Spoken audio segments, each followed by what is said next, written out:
Nothing on this show is authorized by the Food and Drug Administration, and nothing said here is intended to treat, cure, prevent, or diagnose any disease. Contact your physician before starting a diet or exercise regimen, including supplementation. This is not medical advice and is for entertainment purposes only. Eastbound and down. Loaded up and drugging. We got Nutrabound on the podcast. Welcome to the Supworks podcast. I'm Joey Savage. TK Knox, and our guest tonight is Markus Trillsch of Nutrabound Manufacturing. And owner of Flow Supps. Oh, yeah. And previous owner of other brands. Correct. We've got us a veteran here, Joey. Yes, he has. We got us. Outdates myself. Yeah, this is a war-torn and battled individual.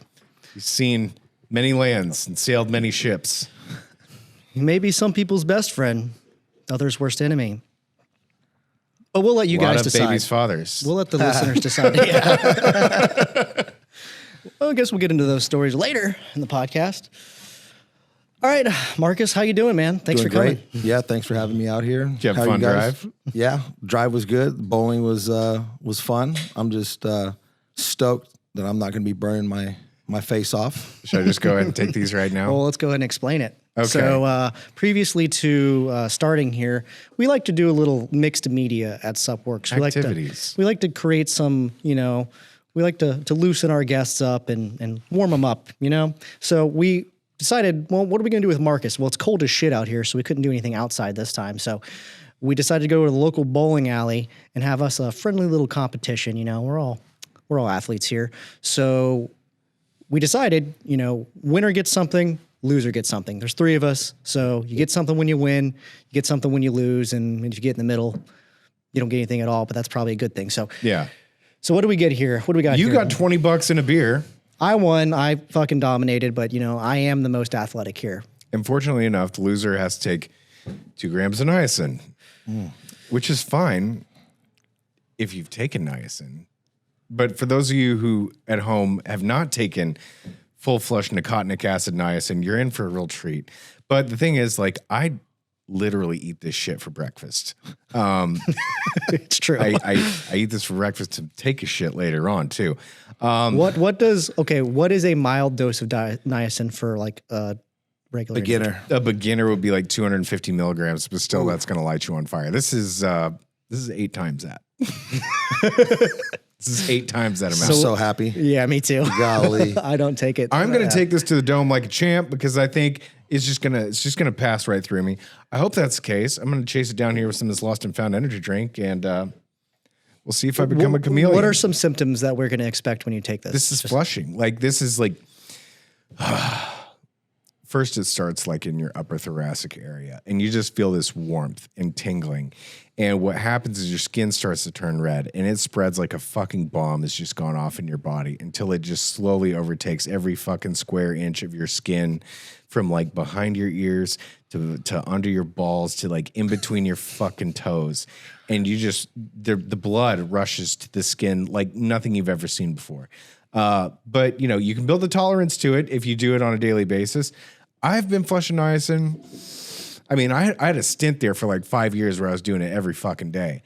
But recently I started doing it again at about Christmas because, it's a fun parlor trick amongst the family. Be like, watch this. Oh, I feel like I'm dying, but I'm okay. So you're going to get purple. You're going to turn purple. So I don't know I don't think I'm going to turn purple. I would definitely turn purple if you gave that to me. Most people who you give it to, they look pretty fucking dead. At first, when they don't have that even distribution of blood flow in their face, they're just look like a fucking corpse. We'll see what happens. So down the hatch for that one. Yep. Uh-oh, and it begins. What time is it? Okay, you got What time is it? you got 10 minutes. And Markus and I are just going to cheers to our little party favor. Which I don't know if I took mine, but we have another one. You take yours already? I don't know where it is. It was on my drink here. I literally put it on. It's probably in your drink. If your drink tastes like shit, that's probably why. No, it tastes great actually. Shout out Lost and Found. Yeah, let's grab another one. Fine, I'll take I'm heavy. Do you have so any ears? I didn't bring any. Yeah, I do. I got something here. I can look at my bag of tricks. It's not niacin, right? No. Joey actually made this for me a while back. Wait. Oh man, Just take them both. It's always a guess. It's like I find these in my pants in the So laundry. this is Finibit. this is the same. Yeah. I'm going to take that one midway.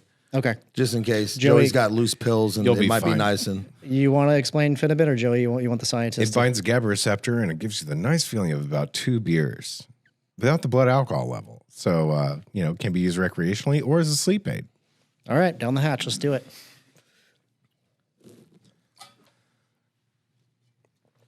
All right. Now we're ready.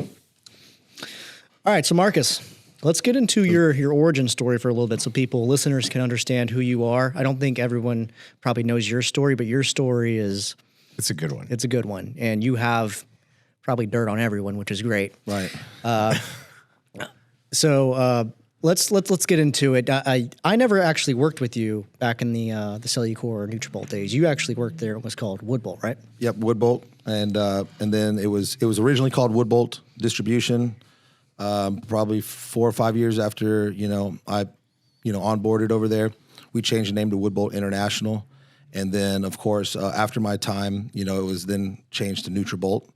And I think we overlapped by a week. Yeah, something like that. I think, as I was resigning and, deciding to move on, try something new, I think you'd come on. It was right around 2011, but I could be wrong. So Late 2011 is when I came in. right. So I Amazing. think, we overlapped there. So how did you get sucked into that to begin with? Oh man, it's a crazy story. So all right, For those who don't know what Cellucor is, let's just break it down. Cellucor is the owner of C4. Yep. Back in the day, C4 wasn't even the main product, right? Like correct. they had one called D4. Joey, you formulated a lot of them. Yeah. A lot of the original ones. But, now today, obviously, C4 is one of the top-selling pre-workouts in the world. But for listeners that don't understand, Marcus was one of their, head sales guys that really kind of kicked the door open for them. Back in the day, it was a small company. Maybe less than 30 people? Oh, less than that. No, very very small. So than I 20. was the third person at Cellucor. It's a crazy story. It takes place in 2002, College Station, and I had a buddy that was doing sales there, and I was 19 years old, going to college, and kind of how the story begins was, my buddy Jason, he calls me and he's like, "Hey man, I'm gonna come over. I'm gonna come pick you up or whatever." And I'm like, "All right, cool. Yeah, we'll go out, get some drinks or whatever." We had fake IDs. We're 19. So he comes over to my house. He calls me, and I walk outside and I think he was smoking a joint or something, to be honest. But the crazy part was he was doing this in a $90,000 Lexus. This definitely I knew was not his car. And I'm like, "Dude, what are you, whose car is this?" And he's like, "Oh man, you like it?" I'm like, "Hell yeah. Where'd you get this?" And he's like, "It's my boss's car." And I'm like, "Dude, you're smoking in your boss's car? You're gonna get fired tomorrow." And he's like, No, man, no, he's cool." It's like, "What are you doing, bro?" He had just got the job. So, "What are you doing?" And he said, "Man, I'm doing sales for a supplement company." And, I played football and I was into working out, and he didn't work out, didn't play football. He was a golfer. And so I'm like, "Dude, you don't even work out. What are you doing selling supplements, And so he says, "Oh, they're badass, man. You want me to get you a bottle?" I go, "What is it?" He goes, "Oh, they're pro hormones." And I'm like, "Oh, hell yeah, I love pro hormones." And so he says, "You want me to get you a bottle?" I said, "Yeah, man, definitely. How much is it?" And this is crazy, what I'm about to say. He goes, "They're $150 a bottle." First thing I said to him was $150 a bottle? This shit better come in a metal bottle or something. And sure Sure enough, it did. it came in a metal bottle. Yeah. So yeah, just kind of being a natural, sales guy or whatever. I honestly never had a sales job at that time, but I guess just my personality or whatever. And so he brought me the bottle. Did you pay for that one for the first bottle? $150. Oh my. And so, I started taking it, and he said, "Hey, I said, if there's ever an opening or whatever, I'd like to work here too. You drive around Lexus, smoking. He doesn't give a shit. He's cool, selling pro hormones." And so he Like a drug dealer. Right. Yeah. Legal drug dealer. So I was like, this is great. So, he calls me about 3 months later, and he's like, hey, we have an opening. You want to come in and interview? So I'm like, yeah, man. What's the address? So it's 939 Crepe Myrtle. Okay, College Station, Texas, 77845. It's not a lot of businesses located on streets called Crepe Myrtle. Right? Yeah, so yeah. 939 Crepe Myrtle, College Station, Texas. It was a duplex. So that was I was like, what the fuck? Not even a whole house, a half a house. A half a house. Yeah, there you go. So I pull up and This segment is brought to you by Flow Supps, innovators in the world of health and wellness supplements. And today we're highlighting a standout product from them, Shroomies. These aren't your average supplements. Shroomies harness the power of functional mushrooms, including lion's mane, cordyceps, reishi, shiitake, maitake, and turkey tail, to support cognitive function and to boost natural energy levels. Shroomies bring the ancient wisdom of traditional medicine to the modern age. These functional mushrooms have been revered for centuries for their health benefits. Now, Flow Supps has made them easily accessible in a potent and convenient form. Whether you're seeking to enhance mental focus, increase stamina, or support overall vitality, Shroomies offer a natural and effective solution. If you're interested in elevating your wellness routine with a supplement that's rooted in nature and backed by science, head on over to flowsupps.com. That's FLOWSUPPS.com. And don't forget to use your Supworks code, Supworks20, for 20% off. That's Supworks20 at flowsupps.com. Go get your Shroomies. that's when I meet the two owners. At the time, it was Paul Botholt and Mickey Wood. Hence, how the name Wood Bolt was created was from Mickey Wood and Paul Botholt. So they came up with Wood Bolt Distribution. So I go in there and I interview, and they're like, "Yeah, man, let's get you on the phone. Let's start doing sales." I said, "All right." I started looking around the office, and then I get on the computer system, and I'm like, man, this is all fucked up. And I was a computer science major at the time. I used to do programming and stuff back in the day. And so I saw their whole setup, and I thought, this is kind of shitty setup. Let me fix this. So that was kind of the first role was, I did a lot of the IT stuff. So I got in there. I fixed the entire network. We were using some software called Atrix. It was horrible, database. It was all intra-network. So I fixed all that stuff and kind of souped up the computer system and the whole way we operated. And, then I got on the phone and started doing sales. And, at the time, that year, they had done $100,000 in sales. So that was we got to beat $100,000 in sales. This got to, at the time we're like, oh, well, that sounds good. When you're 19, you're like, damn, they need 100,000 in sales. That's a good deal. Sounds pretty good. So, we start calling, out of the phone book. Remember, this is 2002. Were you guys working on landlines too? Yes. With a hand, you were picking it up with your hand? Yes. Wireless. They were wireless. Okay? They were wireless fucking phones. They were walking around the office Right. So remember, there's no text messaging at the time. There's no smartphones at the time. And there's barely caller ID, thank God. Right. Yeah, there was no social media at the time. And email was still kind of some people had email, some didn't. But fax, fax and the fucking regular old phone, man, banging the phones, boiler room style. So I started doing some sales, and, months went by, right? And here's a big turning point one day is, and let me describe the office real quick too. So this was half of a duplex. The two owners lived on one side. The office side of the duplex was a 3-bedroom. One room was Paul and Mickey's office. The back bedroom was the storage and shipping department. The living room had 3 sales desks in there. The kitchen had a receptionist desk. So anyways, fast forward some time, a few months go by, and, Jason was really good at sales. And so, I was listening to him make a call, and he was calling a store, and it was a random, he got this number out of superpages.com, which is the online phone book. And it so happened to be called GNC. It's a GNC in Chicago, Illinois. And I remember Jason saying, you know what, man?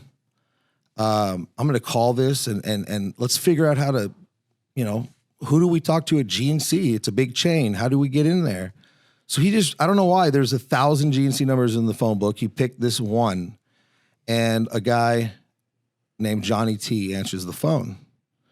And we ask him, you know, it's on speakerphone, standing around the phone, and we ask him, hey, we'd like to know, who do we speak to in getting, you know, our products into GNC? And the guy goes, oh, that's me. And we kind of like cover the like speaker piece up, you know, that's how you mute the phone. What? And we look at each other and we're like, what is No this way guy this- talking about? And he's like, yeah. We're like, what do you mean? He goes, well, I'm the owner. So we're like, dude, this fucking guy owns fucking 6,000 GNC stores? We're like, what do you mean you're the owner? He says, well, I own 3 stores here in Chicago.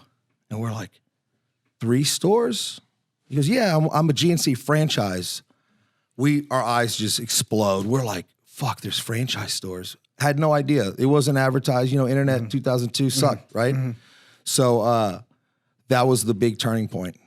That's when we realized, wow, there's franchisees. So we asked him, you know, roughly how many were there? And he's like, yeah, there's like 500-600 stores. We ended up closing Johnny T.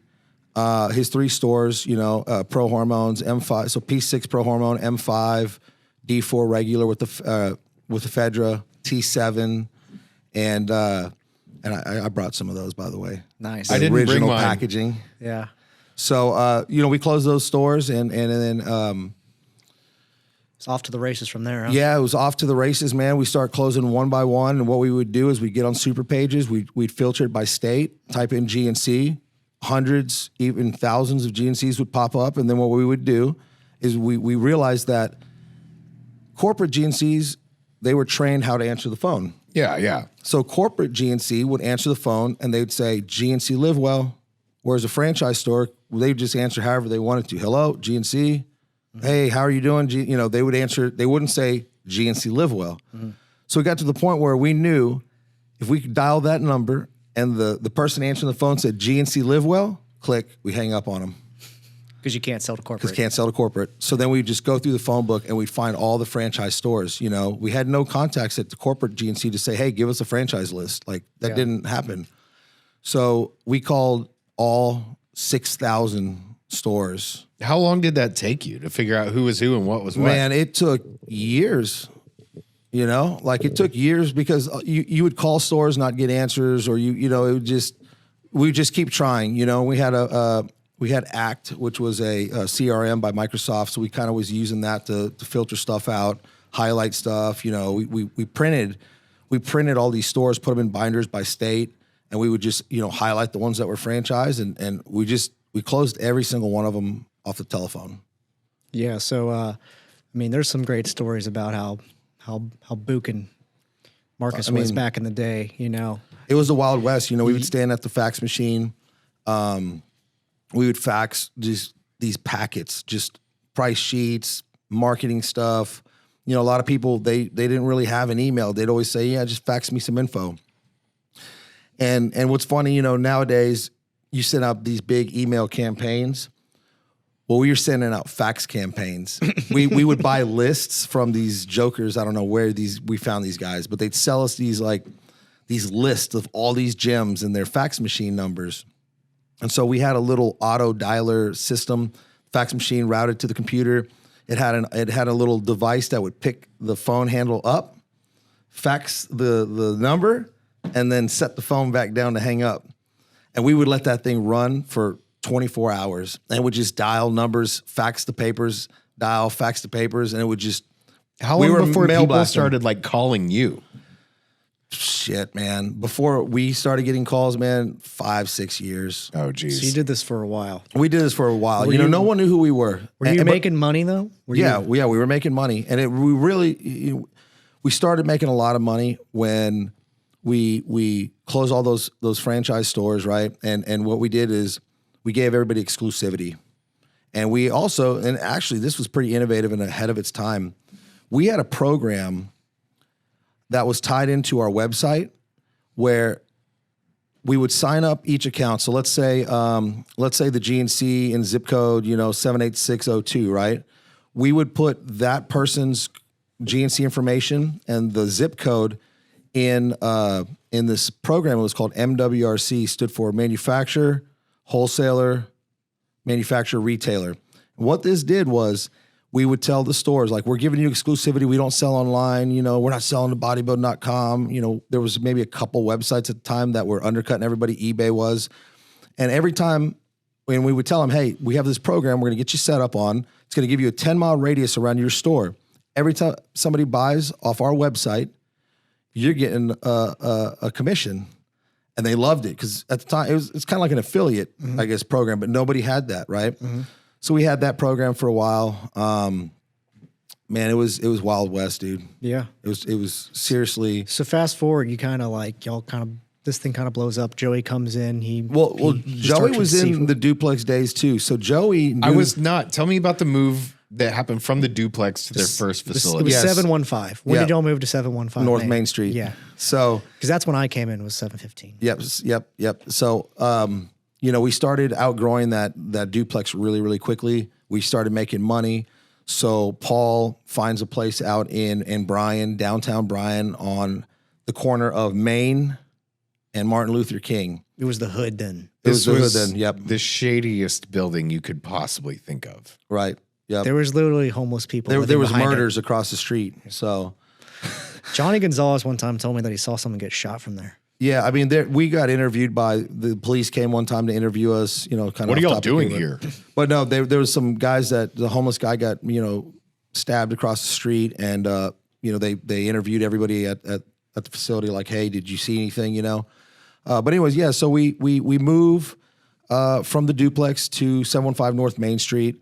It was like a warehouse type building. It was cool, and we had it built out. And Paul was, he was a great visionary, and I think a funny story is, we were in such a growth mode that we needed every dollar to go back into inventory, and he was just so excited that we were moving into this badass facility that he blew like $80,000 on custom aluminum aircraft furniture. So we had all this fucking badass, and now thinking back, now understanding business, I'm like, man, that was crazy to spend all that money on furniture. Like, that was like our working capital at the time, So we, all this badass custom made aircraft aluminum. It was aircraft aluminum furniture. And the reason why was it matched the packaging, We were the only company with this innovative, cool looking metal packaging. Keep in mind too, this is in the time where Hydroxycut, Muscle Tech had the same exact label for 10 straight years. This is before Chrome. This is, before Chrome. This is before plastic cylinders existed. Yeah, it was before any of that. Yeah, there was no cylinders at the time. Nope. And so, we started... the originals were lotion bottles, weren't they? Yeah, I have that too. Yeah. I have that too. And that one was so hard to get the pills out of because you'd have to shake it like a salt shaker. So the pill would just fall perfectly through the hole. Otherwise, I thought it was kind of neat. I like it. Yeah. Yeah, there's nothing wrong with that. If you fucking drop your bottle, you're not losing your pro hormones on the ground. So, Markus will find a way to sell it. Right. Yeah. So yeah, it started to grow, and then we started, hiring more people and more people and more people, and man, it just became what it is today, really, and we could do the whole fucking, pretty much this whole podcast About on the story. on the come up. That's how long and how crazy it is. And it's storied. I know there's all kinds of crazy stories. With like, when we launched bodybuilding.com, that's a crazy story in itself. I remember the day we got approval codes for GNC, and what a fucking celebration that was. Right. And to his point, this is how crazy that day was. At 9 a.m., we get an email from GNC Corporate, and they're like, you guys are disapproved. Don't ever let us catch you selling your products to another GNC franchise again. 6 hours later, we get approval codes, all in the same fucking day. I was with Kevin Delaley, and we drove straight back to College Station from Dallas, and everyone was just losing their fucking shit. Yeah. Losing it. How hard y'all party? Oh, dude. Oh, yeah. We went to Northgate that night. Yeah, those were wild days from I hear y'all. This was a very fast and very loose company back then. Well, so at this time, there's probably 10 of us, and we're all under 25 at this time. And you're all basically college students. College students. We're all under 25. And it even got to the point where we had 30 employees all under the age of 30. It was a company doing millions and millions of dollars, all between the ages of, 21 to 26 at one point. About how much money do you think you were making a year? Me personally? Yeah. Man, it was a good amount. It was a lot. Like 6 figures? Oh yeah. Yeah, 6 figures. And what was crazy was when you're so young, right? Mm-hmm. You don't have any fucking bills or responsibilities. No. You don't have kids. You don't have a wife. You don't have anything. I had a car payment. That was the only thing. I was smart and dumb with the money at the same time. I wish I had a lot of it. The one smart thing I did, and then I ended up fucking that whole situation up, was I bought my first house at like 21 or whatever, and then I started buying a ton of rental properties, which was really smart. And I was still in my 20s, right? So I didn't understand time. Mm-hmm. I didn't understand how fast time flies, And eventually, those 8 rental properties that I bought, I sold those to start another venture eventually. Mm-hmm. And now looking back, one of the dumbest mistakes I ever made was selling those properties because they would all be paid for now. Yeah, and they'd be worth and these properties in College Station, so keep in mind, we were located in a college town. Yeah. College Station, Texas, home of, Texas Aggies, Texas A&M. These properties, I was buying them for $80,000, and they were on bus route. So we were able to charge $1,500 a month for rent on $80,000 properties. In a town full of tenants. This is back in like that rotate every 4 years. This was between the years of 2006 and 2011. So when I bought all these properties, and then in 2012, I was like, man, I have a ton of equity in these properties and a ton of down payment money. This is a shitload of money. Let me take some of this money and start something new. And his name is Terrence Murphy. He was an NFL player. Yeah, he still has his company. I know, he has a lot. So here's the funny story about Terrence Murphy. I sold him his first 3 properties. So he ended up retiring, I think, Green Bay Packers or something like that. And he went to A&M. He came back to College Station. I sold him his first 3 rental properties and ended up then selling him the house that I was living in for all those years. But yeah, it was a dumb mistake. Never sell rental properties like that, And I still got mine. Yep. In College Station? It's Brian, but yeah. Yeah, same thing. Yeah.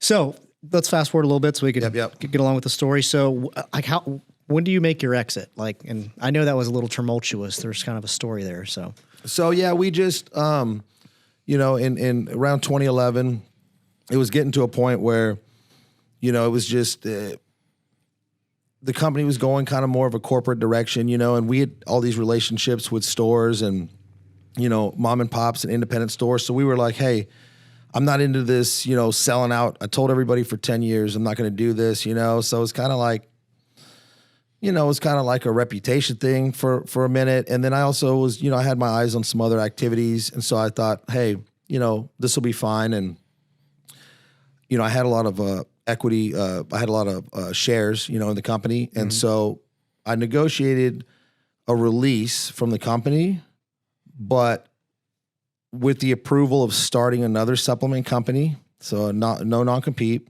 still got a 1-year severance pay. And I was able to vest my shares. So that was really cool. By now, is Doss the owner, or is it still Paul? By then, Doss, he owned 50% or more, or something like that. Yeah, I think it was around 50%. It was him and Mickey at the time. Okay. But yeah, so Doss was great, man. He was cool. He understood. We were good friends. We blew this thing up together. Hung out every day, right? So it wasn't like we were hating each other. It was just kind of like we wanted to do our thing, and he was, working into the CEO kind of position and everything. Mm-hmm. And a lot of credit to him. What he did was he really knew business well. Oh yeah. He's really smart when it comes to the inner workings of real companies, corporations, Mm-hmm. And so he was like, fair game. We're like, hey, look, dude, you were going to go work for Deloitte, you were going to do something else. And we knew he was so smart, right? So we're like, dude, you got to come on board. He came on board like 2004, around that time. And so we're like, hey, if it wasn't for us doing all the sales, getting it where it was today, when we exited, this wouldn't really be here, right? And so he's like, dude, fair. We're like, I want to start something of my own, and I want to keep the shares. Mm-hmm. So he said, yeah, cool, deal. We shook on it, So then, so I had the shares and did my own thing for a while, and then 2014 was their first transaction, and I made another dumb mistake cashing those shares out in 2014 on the first transaction instead of waiting. But can you say how much money you made? It was a good amount, but I can't remember what the contract said. But, Yeah. So did you buy a few more houses or well, what? no. I started a company in the oil and gas business, and it was an engineering company that would steer pipelines. Mm-hmm. And so, for some of you guys, you might be familiar with this or not, but there's these HDD rigs, and when Exxon or New Star, Enterprise, all these different pipeline companies, oil and gas companies, when they're putting in pipelines, a lot of times they need a pipeline to go under a freeway, under a river, under wetlands, under Indian reservations, right? Yep. So what you do is you actually bore under it all. So that way you don't have to shut down, the freeway. You just drill under the freeway, under railroads, under anything, right? And you can go thousands of feet. So we had some tooling, we'd go on the end of the drill bit, and an engineer would be in the cab. These cabs are like the size of a bus, and that's like their control center for these drills. And it would locate that drill bit underground, so you don't accidentally poke through the middle of the freeway while cars are driving. Mm-hmm. So we would steer those rigs and make sure that they got from entry point to exit point. Mm-hmm. And so I did that, and then invested here and there. So it all worked out. It was great. I ended up selling that company a couple of years ago. That was another, it's a great exit. So you started another supplement company at some point. Yeah. So I started a supplement company in 2012 called American METABOLIX. I also had equity in another company called Regimen. And Regimen was like an older kind of anti-aging, older men's, regimen products, So we had test, boosters and different stuff that was geared towards, your older male audience.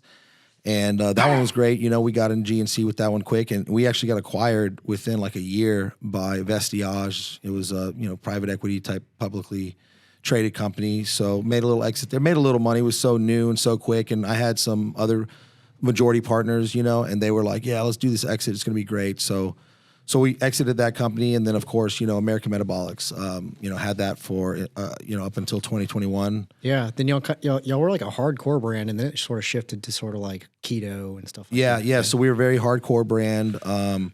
It was still in some of the era of pro hormones when they were still legal. We went through I don't know how many pro hormone bans, but are my ears red? Oh, is it hitting? Oh, it's hitting. Joey's hitting. Yeah. Hey, that's why I was holding this up so we could have got a before compare his face They're to that warm. red They're to when really- he blends in. Especially with the headphones on. You can't keep the headphones on because it's fucking. My ears are literally sweating inside of the headphones. And when you come back and edit this, I hope you see all of his like squirming and stuff while he's talking this whole time. Max is like, yeah, it's on that cam. But yeah, keep going. Sorry about that. Yeah, hey, yeah. So we did that for a while. A couple pro hormone, products, and then. Sorry. Is it just happening? I'm just seeing your face, like trying to hold it together. It's coming. It's At least coming up my neck. it's coming in evenly. That's good. It's not splotchy. Well, yeah. He's a vet. He does this all the time. Got good microvasculature. It's really good for your complexion, right? Yeah, it's great for your fucking skin, and it's really good for your cholesterol and triglycerides, but you pay for it acutely. You go to hell and back. Yeah. All right. So, anyways, Marcus, so you're getting back into subs. You got American METABOLIX. We at the time we were one of the fastest to get into GNC. We got in like within 4 months. So you're just going back. Different. Yeah, this is like a whole different air. In 2012. But it was using a lot of the same pitches and stuff that you guys had with Cellucor. It's the same Rolodex. You know all these people still. We know everybody, and we knew the guys at corporate, so we were able to get in like kind of in corporate pretty quick. And we did that, and it was great. Yeah, and then keto comes around, which this is also something that's I want to throw out there because this is what I love about social media is there's a timestamp on everything. And we were the first company to create a keto meal replacement shake. and it consisted of 75 grams of, or 75% fat, 20% protein, 5% carbs. It was a perfectly keto ratioed. And anybody who goes back and looks at the Instagram, American Metabolics, or Facebook, you can see the timestamp. There was nothing before it. So yeah, we did that. You know, I did the keto diet, and that's what made me kind of develop the product. Was I lost a shit ton of weight eating. I called it like a dirty cut. So I was eating bacon and cheese and fucking burgers, All the fat you could ever want. like just ground beef with avocado cheese, and mix that shit around with some sour cream and eat that every day. Eat bacon every day, and lost I think it was like 20 something pounds. You know, I got down from 250 to 260 down to, you know, 220 pretty quickly. And yeah, it was awesome. So I was like, you know what? I need to create a product, man. Like, why isn't there a product like this? And so it was also kind of around the influencer days, you know, when everybody wanted a YouTuber to rep their products. And I get on YouTube and I type in keto, and I see this guy, and it's his YouTube name was Goody Beats. Oh yeah, Goody Beats. Goody Beats. Yep. Yeah, I remember him, So I look at, you know, I'm watching this, and I see his intro video, and while he's talking, I look at the background. I'm like, why does that background look fucking familiar? And sure enough, 10 seconds later, he's like, I'm in Austin, Texas. And I'm like, oh, badass. So I end up messaging him on Facebook. And he hits me back. We meet up. I tell him my idea. He's like, dude, we got to meet up. He only had like, I don't know, 18,000 subscribers at the time. And, you know, he built it up to hundreds of thousands. And you know, what was another kind of weird. Is he still an influencer right now? Yeah. Yeah, he's still. I think he's still contracted with them. I think. No. So Logan Delgado, Goody Beats. He's actually part owner of BioCoach. Okay. Yeah. So, BioCoach is kicking ass, man. They were on Fox News a year ago. It's like a tech company, you know. So you have it monitors your ketones and your blood sugar levels, and That's you know, pretty there's cool. an app, and then the coaches can go onto the app, and you can shop directly through the app for grocery stores or whatever, and they automatically delete out all the foods that are not you shouldn't buy, you know, but you're still able to buy like from Walmart, you know, grocery online and HEB and all those different ones, and they kind of delete out the bad stuff.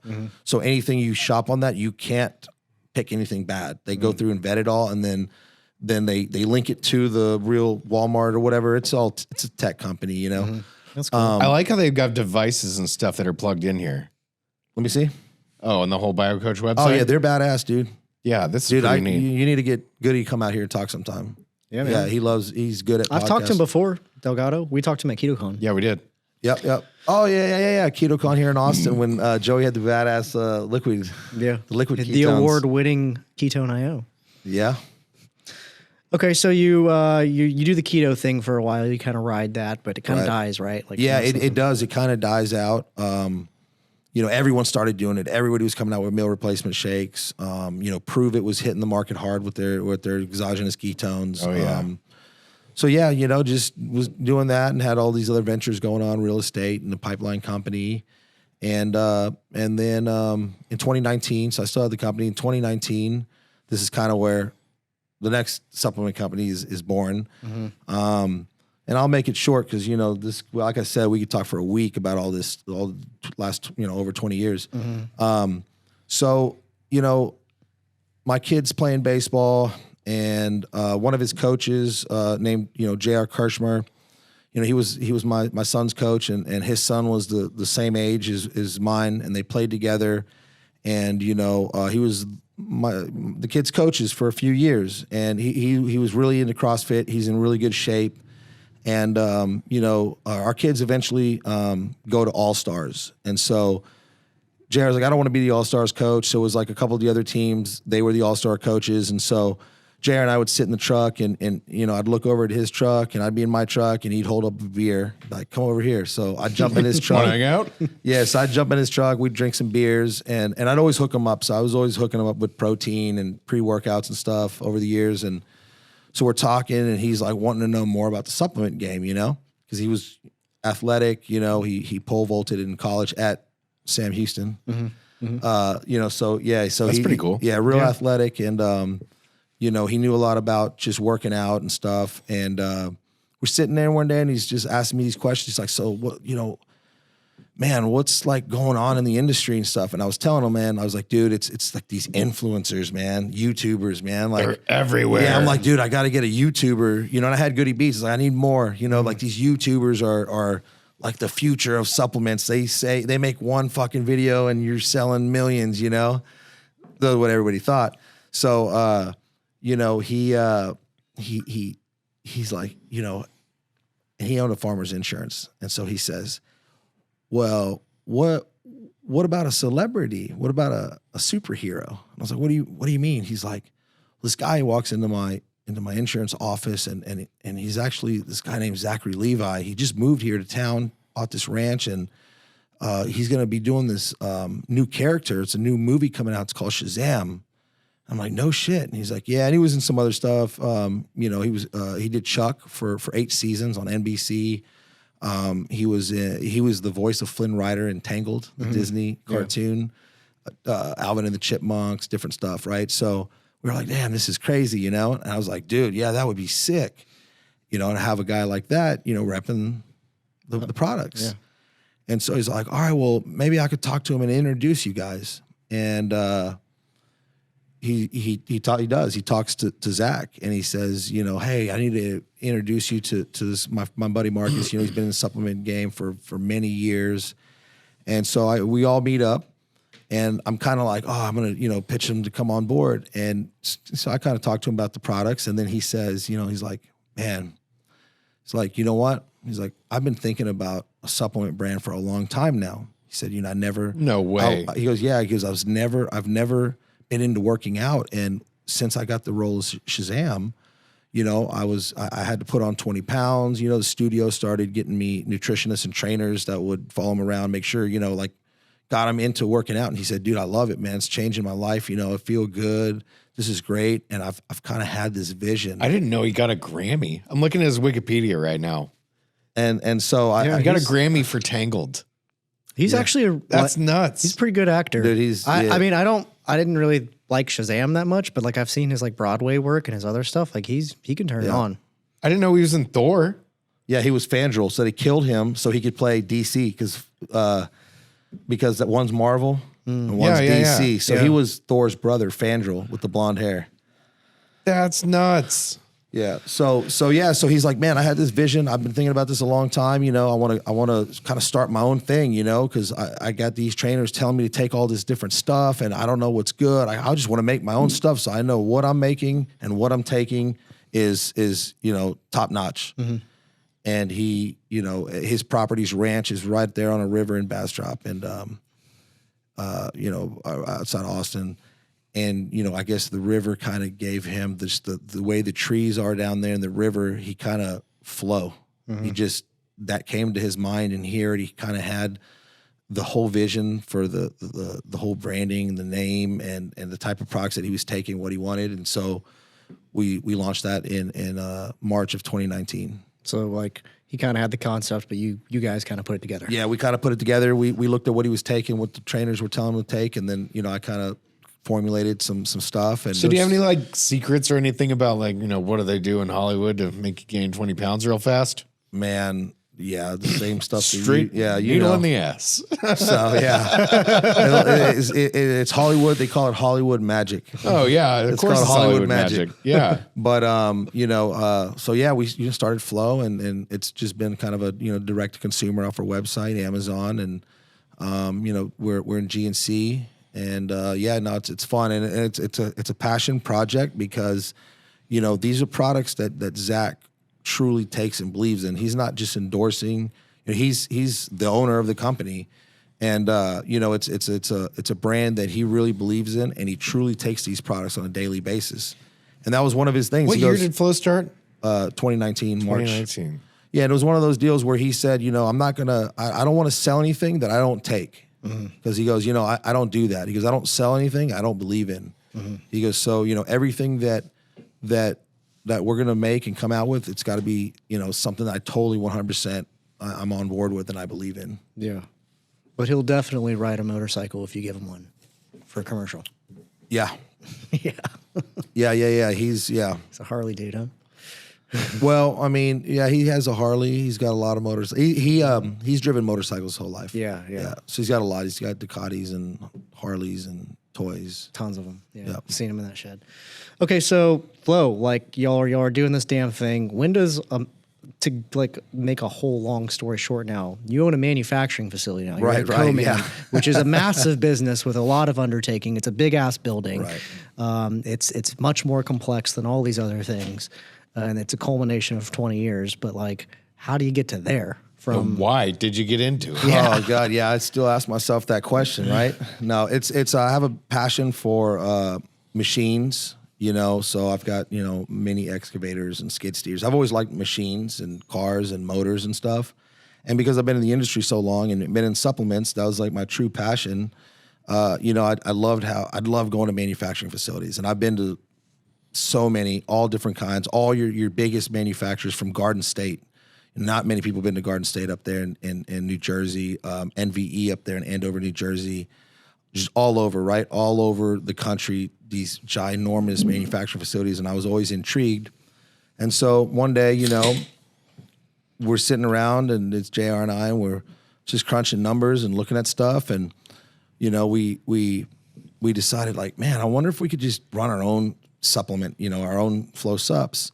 And one of the reasons too is we were dealing with the manufacturer, and they were a big manufacturer, and we, they weren't being transparent. They were giving us the runaround. We would ask them questions. It's hard to get a hold of, and they made us some product that ended up, it ended up clumping, and we still have the photo today of a whole dumpster full of pre-workout. After 3 months, it clumped, and they kind of just shrugged their shoulders, and I was like, what happened here? Why wouldn't pre-blends? And they didn't blend it right, and it just kind of really pissed us off to where, like, man, we need to do this our own way so we can control the quality, because we're all about the quality. That's the passion here is, when you're taking supplements and you're making supplements, it all starts with the quality, man. You want your customers and you want yourself to know that what you're taking, those ingredients are in there. They've been tested. It's the highest quality stuff. It's not cheap garbage, right?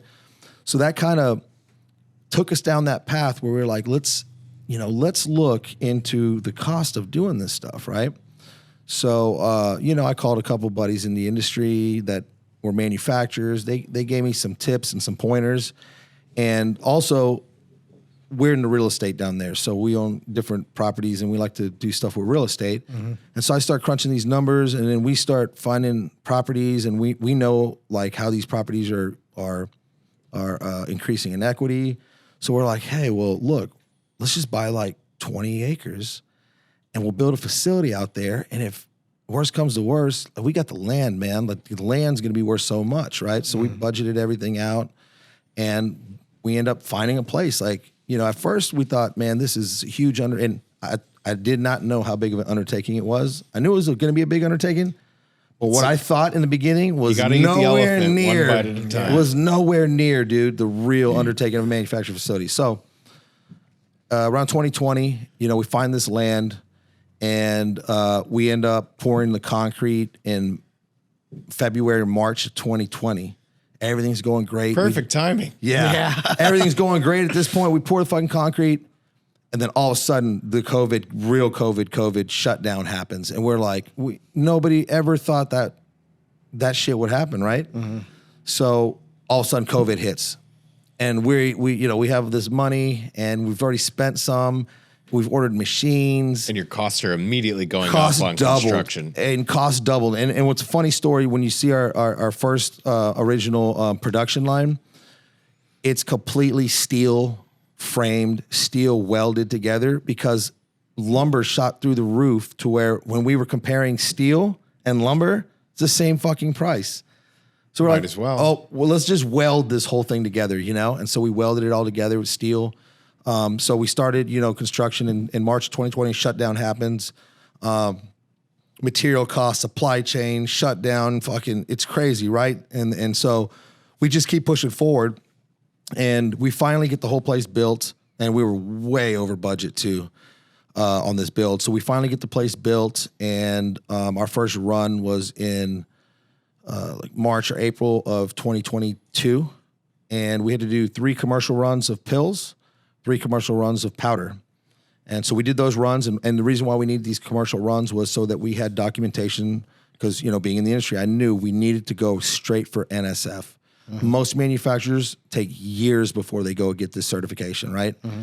I was like, with my contacts and the people I know, we have to be NSF. This is not going to work out, So we did the 3 pill runs, 3 powder runs, and we call NSF.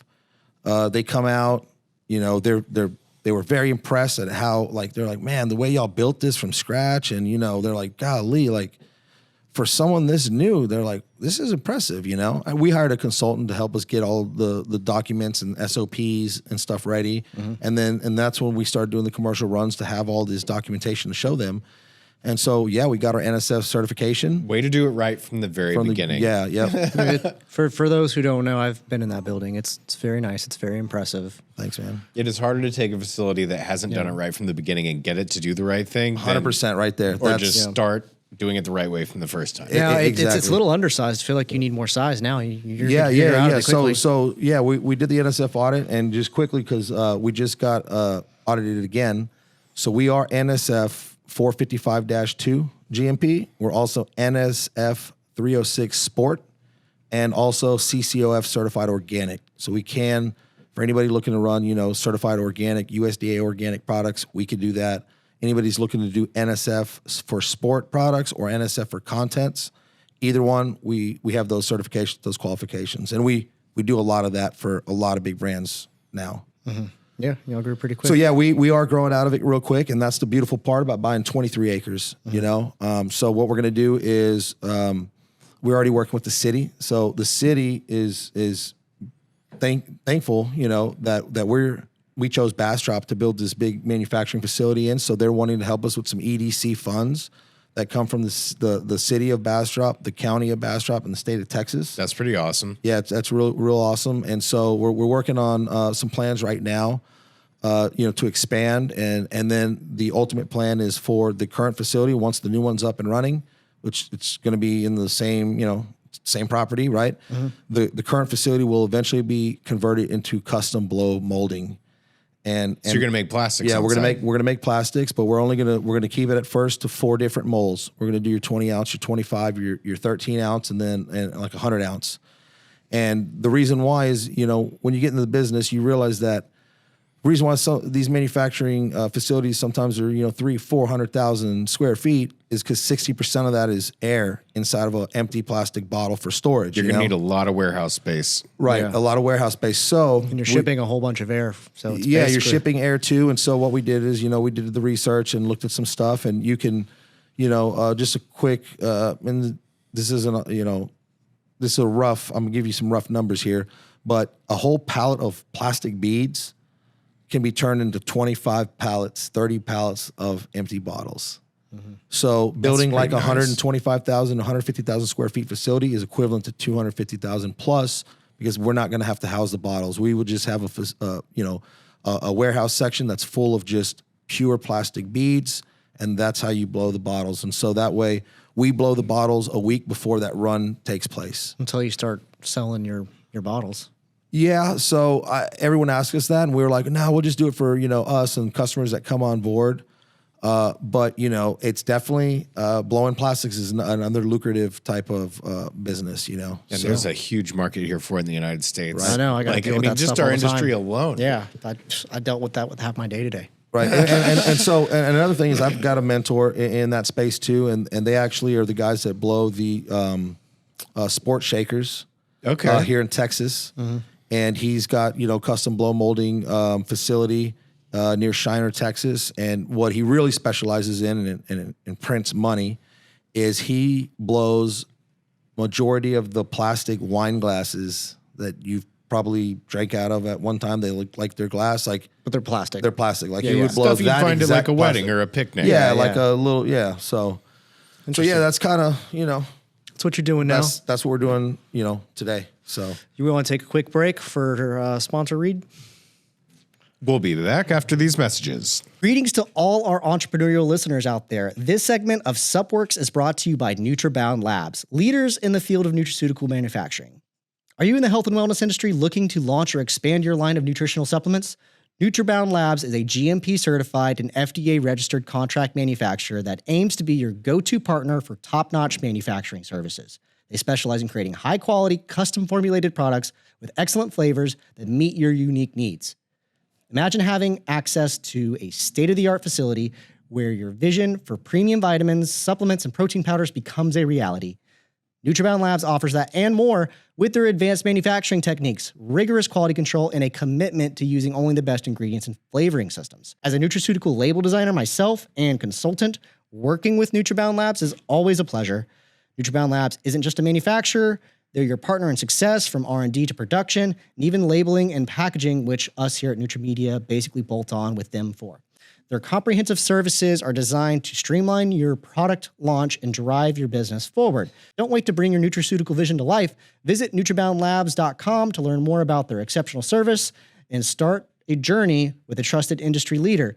Or if you're interested, just contact me, TK. You can follow me on at Nutramedia. Direct message me directly, and I can share Markus's contact with you.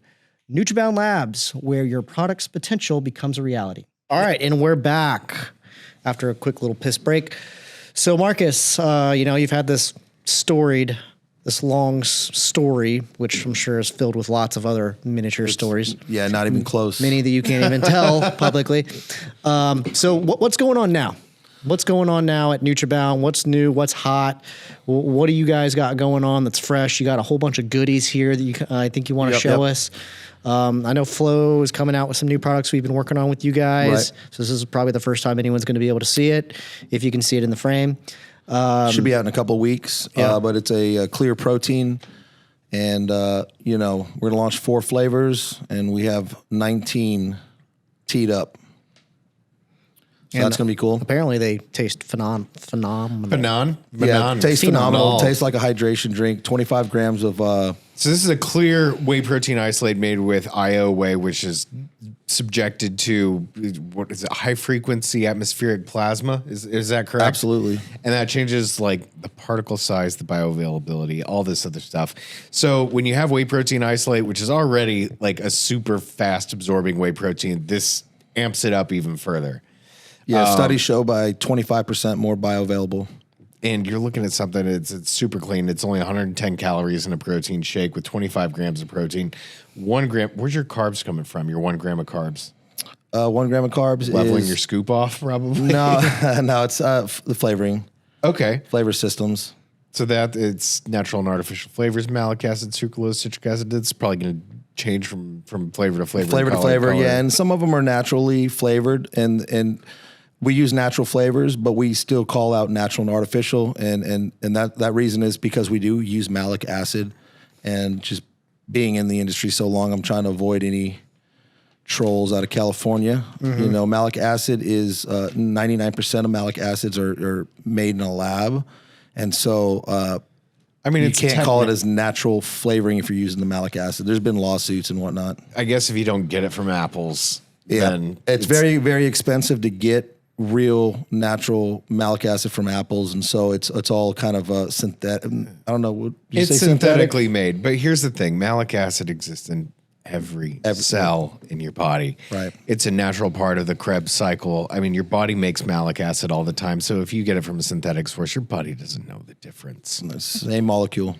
It's literally the same thing. It's the same thing with citric acid, for the record. I mean, they're not juicing a bunch of oranges and taking their citric acid from it. I mean, it's probably made synthetically as well. But these acids are what make fruits kind of taste the way that they do. So you need citric and malic acid, in combination. Which one is this? I'm looking at Fruit Punch. Fruit Punch, yep. I don't know if I would have gone malic heavy on that one, but this one is. So I mean, if you're going for more sour notes, leading with malic acid is a good idea. Citric acid is just there from mostly your citrus fruits. I'm gonna keep looking at these though. And Joey, maybe even tell everybody the difference where the acids come from: tartaric, malic, citrus. All right, so there's 3 different things. If people didn't know, a lot of people don't. A lot of people don't know. A lot of fruits contain ratios of citric and malic acid together. Citric acid comes from citrus fruits. Lemons, limes, oranges, tangerines, anything in those families. Citric acid is the dominant acid in there. Malic acid is named after the common apple, Malus domestica. Every freaking apple that exists. But malic acid is also pretty dominant in watermelon. So if you have a watermelon flavor, you want to be leading off that acid list with malic acid. And then tartaric acid is from berries. So like, what is this, a blackberry lemonade? I would expect to see tartaric in here, but once again, you have your same acid ratios, and that's fine. Most people won't know the difference. They'll taste the flavors and they'll be like, oh, okay, it's this kind of berry or whatever. And that's totally expected. I'm gonna keep looking. I think you went with it. No, not on your grape. You went citrus first. Okay. And then raz, you probably went with the same thing. Mm-hmm. Nope, malic on this one again, but most people like more of a sour raspberry. Right. Yeah, and then what is this one? This one's malic and citric, and that's I already talked about that on fruit punch. But yeah, it's all totally fine. And then flavors, like we need to have I want to have a flavor specialist come in and talk about flavors on a podcast. Should have like a flavor off or some sort of segment with flavoring. We talked about doing Iron Chef on flavoring. Are you guys down for that? Yeah, absolutely. So we need 2 other manufacturers to throw down on a flavor cook-off. Mm-hmm. Well, I already did that once. I did that with the clear proteins. It was with Price Plow. I want to do it live. Yeah, we need to do it with this type of setting and not like on a Zoom. This type of setting, and we're going to do it like it is like Beat Bobby Flay or like Iron Chef or something like that. Be like, all right, the flavor we're going for is... Right. Where they literally have like a kit or a little like a mini lab back there where we can all taste test it right here live. We'll get some magnetic spinners and stuff. Yeah, no, you do like pit masters. We have 8 minutes or whatever, 5 minutes to formulate something, and then we'll have some judges. Yeah, that's a good idea. We should do that. You think Simpson would be in on this? That's who I did it with the first time. Yeah, probably. Simpson, Nutrabound. Did we get a third one? We could. There's a whole handful. Let's throw JW in that mix. I mean, he's a good buddy of mine. You can do it. JW can do it. JW. NutraSky can do it. Veridicor can come in if they probably want to. All right, so this is be like, all right, so for other manufacturers who might be watching this show, Macrocap Labs, get your top flavorist. We're gonna bring them in, and we're gonna have like a little flavor off competition. We could do a couple episodes of this. Yeah. Okay, I like this idea. Right. Yeah. Okay. So anyways, what is Nutrabound up to? So currently what we're doing is your capsules, pills. We're doing powders.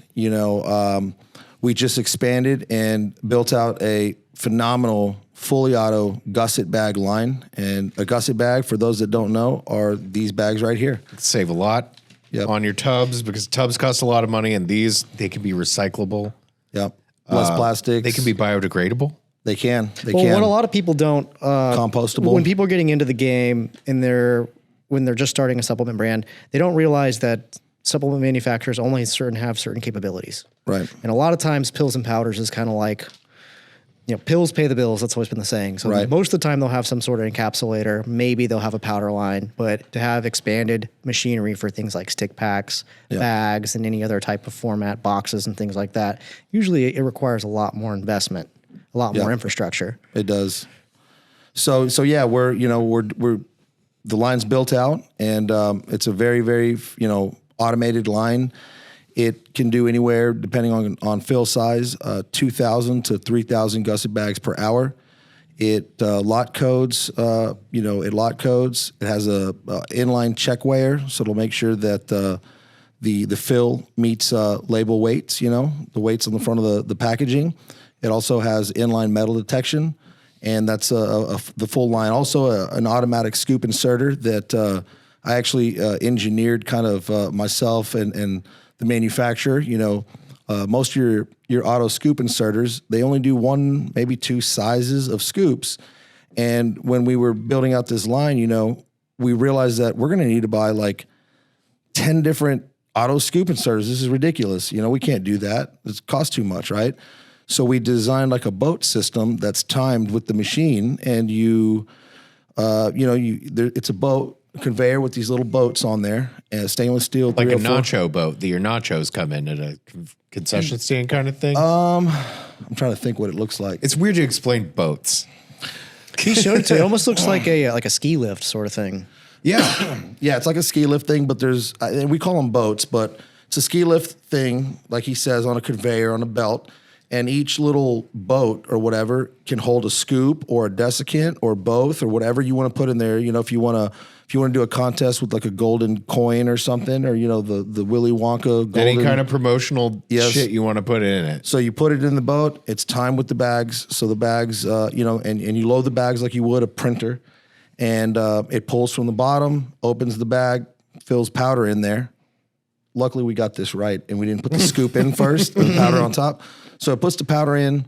Then the next station's a 9-station rotary carousel machine. The next station is the auto scoop inserter. So then the scoop comes, it's timed, it drops the scoop, desiccant, or whatever is in that boat into the bag. Then it goes to the next station, which will brush. It'll brush and vacuum the zipper portion and the part that seals. Then from there, it gets sealed, drops onto another conveyor. From that conveyor, it goes onto a checkware, makes sure that it meets weight. If it does not, there is a rejection that will then reject it off the line. So it does not stop the whole process. It keeps going. It'll just reject the bag. So it's just an arm that's like... Yeah, it's just an arm that kicks it off the line. And then from there, it goes into metal detection and, you know, through the metal detector and out into the accumulation area, accumulation table, where they then... Have you guys ever had any events where you're like, there was metal in something? No, we never have. And, you know, what we do here at Nutrabound is one of the things that we do, and we've trained everybody there, and it's really not even something that's required by the FDA or NSF. It's just kind of something we built into our SOPs, is we do a check. Wherever powder can go into a bottle, we check all of the equipment, and we know where every bolt is supposed to be. We know where every screw is supposed to be. So before we ever do a run, we're doing a full check of those areas of the pre-flight machines. check. Yeah, your pre-flight check. And we just check to see that all the bolts are there, you know, check all the screws are there. That way, if, you know, you're doing a run, we have the metal detection, but this is another kind of a pre-safety check. So for those of you at home, the reason metal detection is there is for, by some fluke chance, if a piece of the machinery, like a nut or a bolt, does get loose, because, you know, these things are running at they vibrate, they're running at a high velocity where things could jiggle, things could get loose, and you might end up with a nut or a bolt in your protein. And this is to make sure that that doesn't happen. Correct. Yep. So then we check that. And then, of course, you know, if something does, you know, during the process, something vibrates loose, it gets in the packaging, you know, the metal detector will detect it and it'll shut the entire line down. So that's Where did when this bolt come from? Right. And there were some other options. You know, I could have had a reject system put onto my metal detector.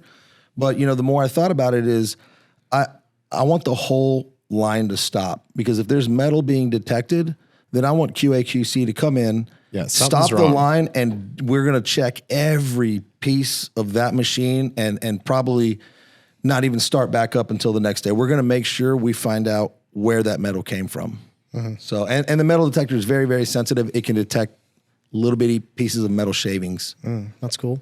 Right. So yeah, gusset bags, we're going to be one of the fastest in the industry for gusset bags. We've also got a stick pack, 6-lane stick pack machine. So we can do your stick packs. They are going to be limited. Can you expand that highway if you get more traffic? You said it was a 6-lane stick pack machine. Yeah. It's a Joey pun. I was thinking, there's an 18-lane that I'd like to get, but that we call it the I-10. That would be insane. Yeah, the Katy freeway of stick pack machines. So yeah, you know, we can do stick packs, and because it's a multi-lane, one of the kind of setbacks on a multi-lane is you cannot really adjust the width, and so our width is set at 32 millimeters, but you can go various lengths long, you know, so if it's a 6 gram, you know, serving, or a 3 gram or a 12 gram, we can make the stick longer. And that's the cool thing about the 32 millimeter width, is it also gives you a lot of copy. So you can put marketing on the stick packs. Like, people will really get a good glimpse of the stick packs. It's a little wider than your typical finger pack. It's just a slight bit wider. Inch, and it's 1.22 inches. Yeah. Okay. 32 millimeters. That's plenty of space. In the manufacturing world, we're a metric system. If you want to, can you get stick packs in the gusset with bag? the boats? Yeah. Just load up the team in the boat. Yep. It'll get dumped in the bag. Exactly. So that's pretty cool. So yeah, we do that. Now another really unique thing about Nutrabound is we're one of 3 facilities in the U.S. that does have an IO machine in-house. And that is how we can, create your different IO ingredients. So like your IO whey, your IO collagen, IOP, IOBCAA. I mean, most of your things, you creatine. could just run through that thing and everything is IO. Right. Well, he's right. Right now, there's published studies that are done, and they're constantly coming out with more studies on different ingredients. Right now, I think IO probably has 6 or 8 different ingredients that have, clinical trials, human clinical trials, and they're all published. So they're constantly coming out with more. So yeah. You can IO the shit out of anything. Yep.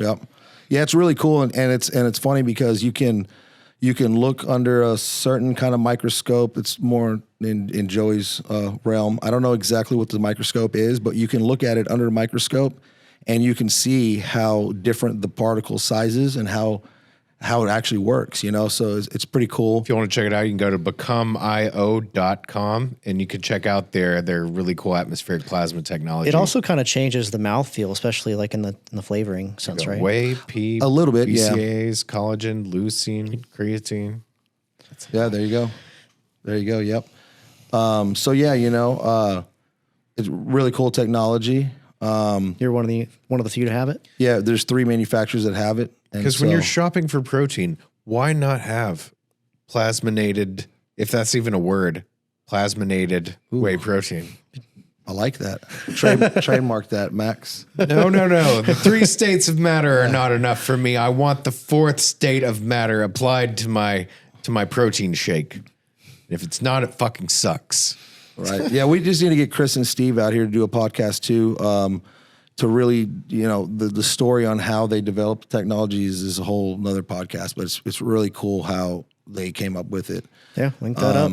Never met them, but link it up. So that's it. And then there's another little surprise in here that we're going to be launching here pretty quick, hopefully. Should we break into it real quick and just kind of? Sure. I'm particularly excited about this one. All right, so this is something that's completely new. No one knows what this is. So, are there multiples in here? yep. Okay. So I'll let you open it, and then we'll talk about it. I'm excited about this. Now, this is a sealed, sample pack here from Nutrabound. By the way, did these guys design your packaging on your samples? No. Or did you guys come up? You guys fucked up. All right, first, I don't want to waste let me TK's time appreciate on this. little shit like Let me this. appreciate this this Nutrabound R&D, sample gusset that we have here. That's how you ship your samples. Yeah, can we All right, let's talk so these there's molecules? There's molecules on here, and I can identify all of them.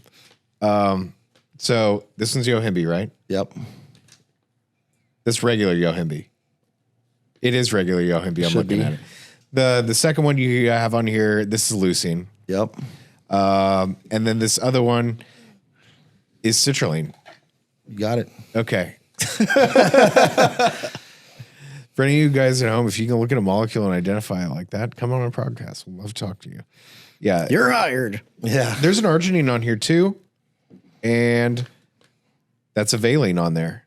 And You're right. Yep. I put BCAAs and arginine, not creatine. you have citrulline. half a molecule of something on here. It's kind of bleeding off. Open the bag, Joey. They want to know what's in the bag. Fine. I'm just appreciating really quick. Let's open her up. Now this could be oral. This could be topical. This is a new Format. You could say it's a delivery format, okay? And in my hand, I have these little cards. I'm going to show them to the camera so you can all see. Now, if you look at the other side, you see there's liquid, or at least something that could be anything. Is it liquid? Is it semi-liquid? Is it a gel? Is it a lotion? It could be any of these things. So it could be an orally, consumable gel. It could be an orally consumable liquid. It could be a topical gel. It could be a topical cream. It could be a topical emollient, fucking ointment, fucking whatever you want. Okay, if you can observe, Lube. if it could be lube. Yeah. You just pop If one you- open and scrape your butt with it. Now, do you do it this way?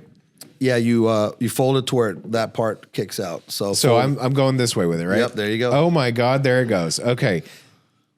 You snap this card. This is like what I call 1.5 inch by 1.5 inch, something like that. Right. It's a square. 3 milliliters. And it holds 3 milliliters of fluid. And out of this thing comes a perfect one single serve of whatever goop you have. Now, this is a quote unquote muscle cream. You showed me this specs on this earlier.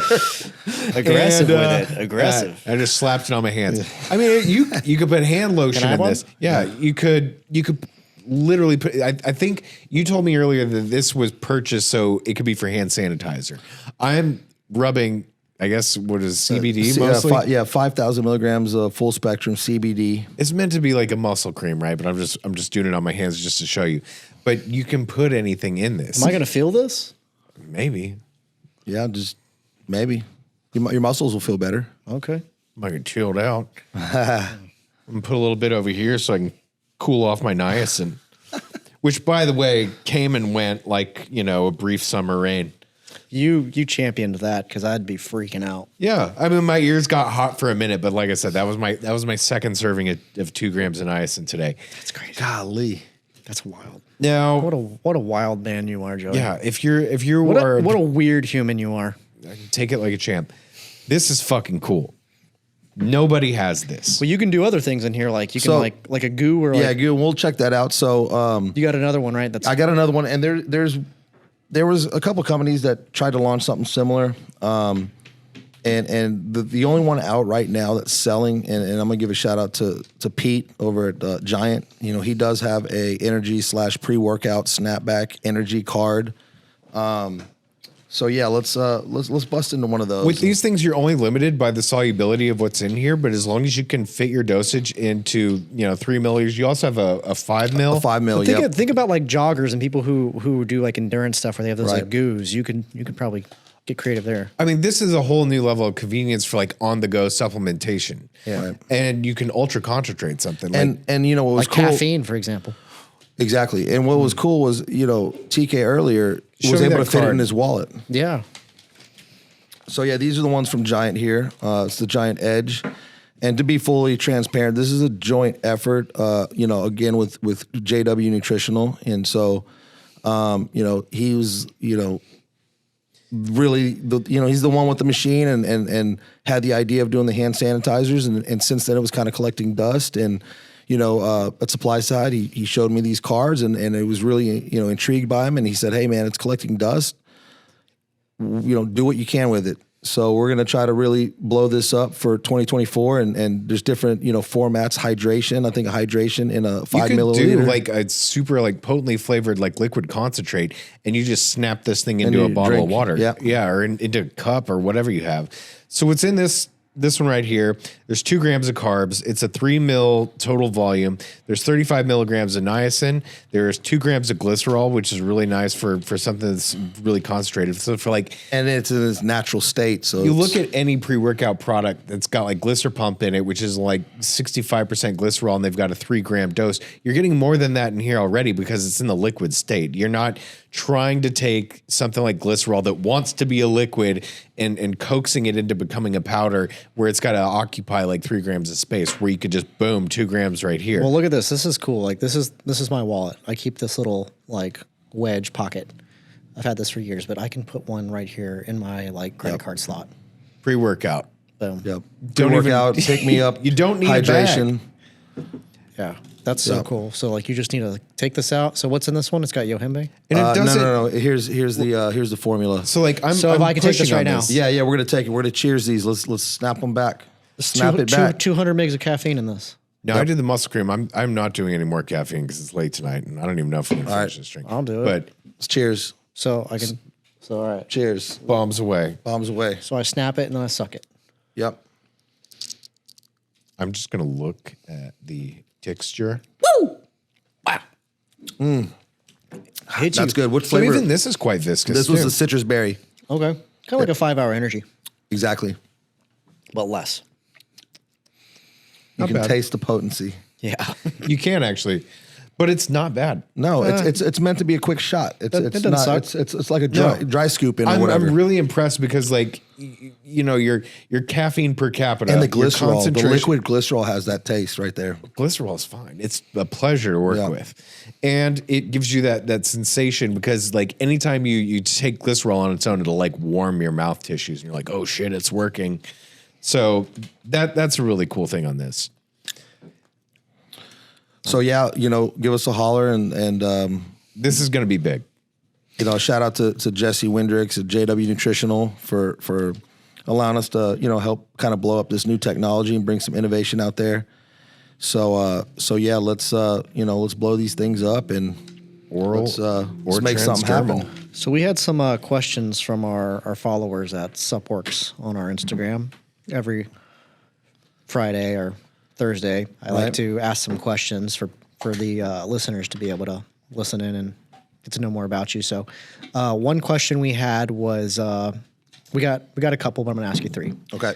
One person asked, when looking at manufacturing equipment to buy, what are the pros and cons, like versus like USA made or Chinese made or something like that? Like, is there a difference? There's definitely a difference. Both are good. So you can get crappy US made machines. You can get crappy, overseas Chinese made machines. I'd say when you're starting out, having the comfort of purchasing the machines in the US is great because the support is top notch. They're here in the States. You can fly out to their facility to learn or troubleshoot machines. They can come to your facility. So definitely when you're starting out, I recommend going with US made machines. That's what we did at Nutrabound. And then there's certain machines that are good to buy, overseas in China. You'll save a ton of money, accumulation tables, stuff like that. You can save a ton of money, and all it is 3 or 4 stainless steel with a motor that spins it. So even if it malfunctions or something happens, they're easy to fix. Mm-hmm. Where was the machine made that makes these things? Okay, so I was get right into that. So there's also a ton of manufacturing equipment that really you can't get in the U.S. And they're made, some of the best stick pack machines are made in Korea. And then this particular machine here that does the snapback cards comes out of Italy. Because they're big into cosmetics and stuff. Exactly, yeah. And then there's also, and this is another, I should have brought them. Damn it. You've got more? I've got more. What it is they're plastic ampules. Oh, I've seen those. Did I? Oh, you? Yeah, I know who brought them to you. Yeah. So, Same page. Yeah. So the plastic ampules, and I looked into getting machines to do that just because it's a cool delivery system. It's great for liquids. Yeah, this one's. Yeah, I like this more too. And to go in the history of ampules is they were invented and designed in France. Yeah. So all of your equipment that does like the glass ampules and the plastic, they're made in France. That's where the machines come from. They kind of invented the process. And for those of you at home, an ampule is a hermetically sealed tiny glass vial that is, once you open it, it's open. You just usually break the top off, and it's usually for injectable substances, but you can also use this for oral shots or anything like that too. Right. And the machines are crazy, like when you look at the machines that they use, the line, the packaging line almost has like blow torches on them because they've got to close the glass. Yeah. And what's weird is when you break them, it's like a clean, smooth break. There's no chips or any sharp pieces. I mean, it's a technology, it's very advanced, but perforated. Exactly. So yeah, it just depends on your experience level. If you're starting out, I'd definitely recommend going US. Once you learn the machines, you can go overseas. You got to do your due diligence. You got to qualify the manufacturers that make these types of machines. How they like warranty them. Yeah, how they warranty them. How long have they been in the business? And another big thing too is get referrals. Yeah. They'll give you referrals of people in the States that have those machines. You can go there and you can go check out somebody who has it, in the state, right? So that's pretty much the answer is, it just depends, and on budget and how. There's shitty stuff everywhere, but there's also good stuff everywhere. Yeah, exactly. You can buy shit here, you can buy shit there. It just depends, All right. So next question. What's your favorite type of products to work on? Favorite types of products. As a manufacturer. As a manufacturer, you know, greens products are real fun to do. We kind of, you know, started out making a ton of greens for a ton of companies, and we were able to flavor them to where they tasted phenomenal. And so we sent out different, you know, sample type greens products that we'd flavor naturally with stevia, and people loved them. So, you know, I love doing greens products. Was that what that image was on the Nutrabound story the other day, where it had like all these different colors in a boat? Yeah. That was the greens. I've That's done the greens that and before. reds. Yeah, that was cool. It's colorful. Yeah, like a little color wheel or whatever. Yeah, they're real pretty. You know, we had a lot of fun doing hydration drinks, proteins. You know, we spent a year doing R&D on clear proteins. You know, at the time when I was approached by Arla Foods, you know, they're a big supplier of the clear, you know, proteins, the pre-acidified whey. You know, they called and it was funny because the pricing is expensive on these clear wheys, and most manufacturers that he had, you know, Preston had contacted at the time kind of blew him off because they were like, oh, this is way too expensive, and kind of like thought he was a spammer or whatever. But I was like, dude, this is awesome. Send me some product. And we started flavoring, and I sent some samples to Arla, and what was really cool was, you know, the guys over in Denmark, one of the top guys, you know, tried it, and his feedback was, this is probably the best clear protein that I've tried in the past 17 years. And just by hearing that testimonial, you know what our R&D did, Sydney, you know, in our R&D department, hearing that from the guys that have been dealing with clear wheys for 20 years, you know, and by the way, clear whey is 80-90% of the market in Europe, where here 80-90% of your proteins are going to be your milky notes, your chocolates, vanillas, cookies, and creams. So hearing that was really just, you know, a boost of confidence, and we kept playing with it, kept trying them. And, you know, we even have a flavor called mango nata, which is going to be a mango with chili powder. So when you drink it, you get a nice spice, a burn in your throat, but it's amazing. And we usually lead off with that flavor to show people what we could do, because when you tell somebody, here's a mango nata, it's a mango with chili powder, people give you this look like, oh, that's got to taste like shit. Yeah, but for those people who know, right. Oh yeah. Well, we're in Texas. We put chili powder, you know, on fruits, but people try it and then they're like, oh my God, that is phenomenal. Like, I would never have thought that tastes so good. So yeah, you know, we love making all products. It's all fun to do. Is there like a bang for buck stuff that's more profitable, faster, things like that? Or yeah. So, you know, it depends, you know, it comes down to the formula. We like doing it all. Pills are really fun to make, especially with our machine. It's very, very fast. It's fully auto. So that's always fun to watch and fun to use that machine. You know, it just cranks out pills, and it's awesome to watch. What are some like issues that you have sometimes like that with? Because I know like it's a complex business, right? There's a lot of things that people don't really understand about, like, well, how incipients play a role, and exactly nailing a solid tamp. Yeah. There you go, tamping. So, you know, when you get into this industry and you get into these machines, you know, we have a fully auto capsulator.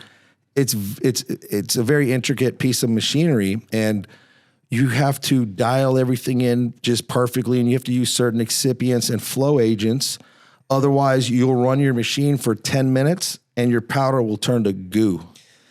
And then it's all fucked. You got to like clean everything, take the machine apart. And by the way, these fully autos, it's like a 5-hour process. I mean, you're taking 120 pieces apart. You have to, you know, sanitize them, clean them. You have to log. There's record keeping, and it's a whole shift. It's a whole shift. Yeah. So, you know, that's a capsules are tricky because formula to formula, they're not going to tamp the same. Not at all. Their excipients are not going to be the same. You're not just going to get into making capsules and be like, okay, I'm going to use this excipient, and, you know, I should be able to pack exactly, you know, this many milligrams into this capsule, and it's going to be the same from, like, you know, my glucose disposal agent to my test booster to my fat burner.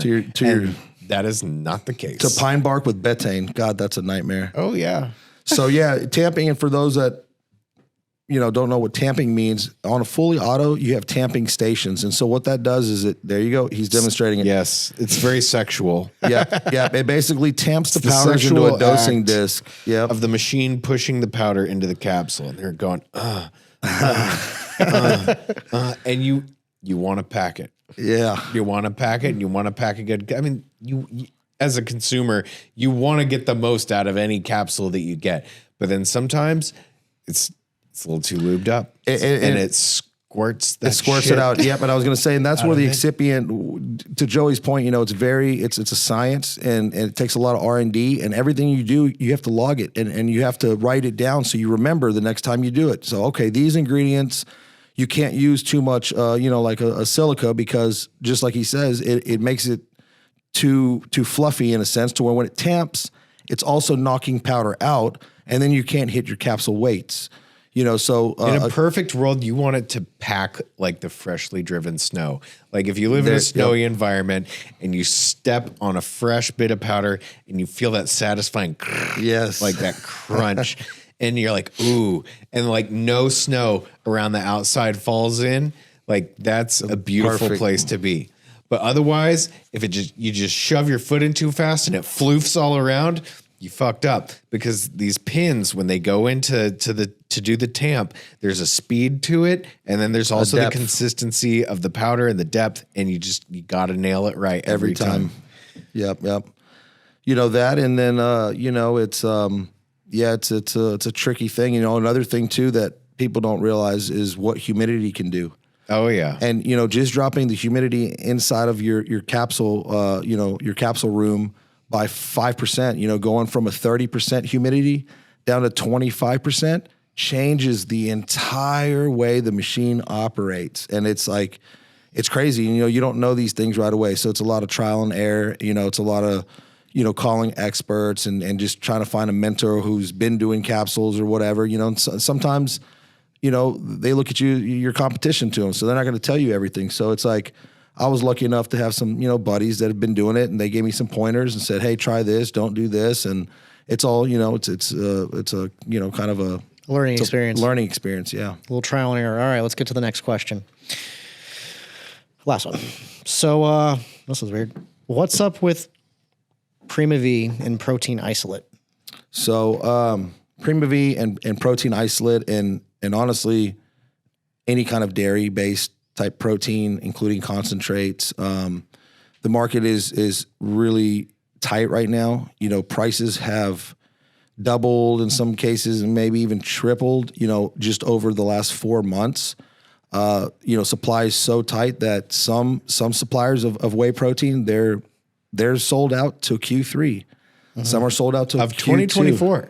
Yeah. I've heard some issues I had today just with some projects we're working on, that ingredients are getting harder to get right now for some reason. So I could drop a little bomb. I don't know if too many people know this. But this did not fluctuate, might I add. It did.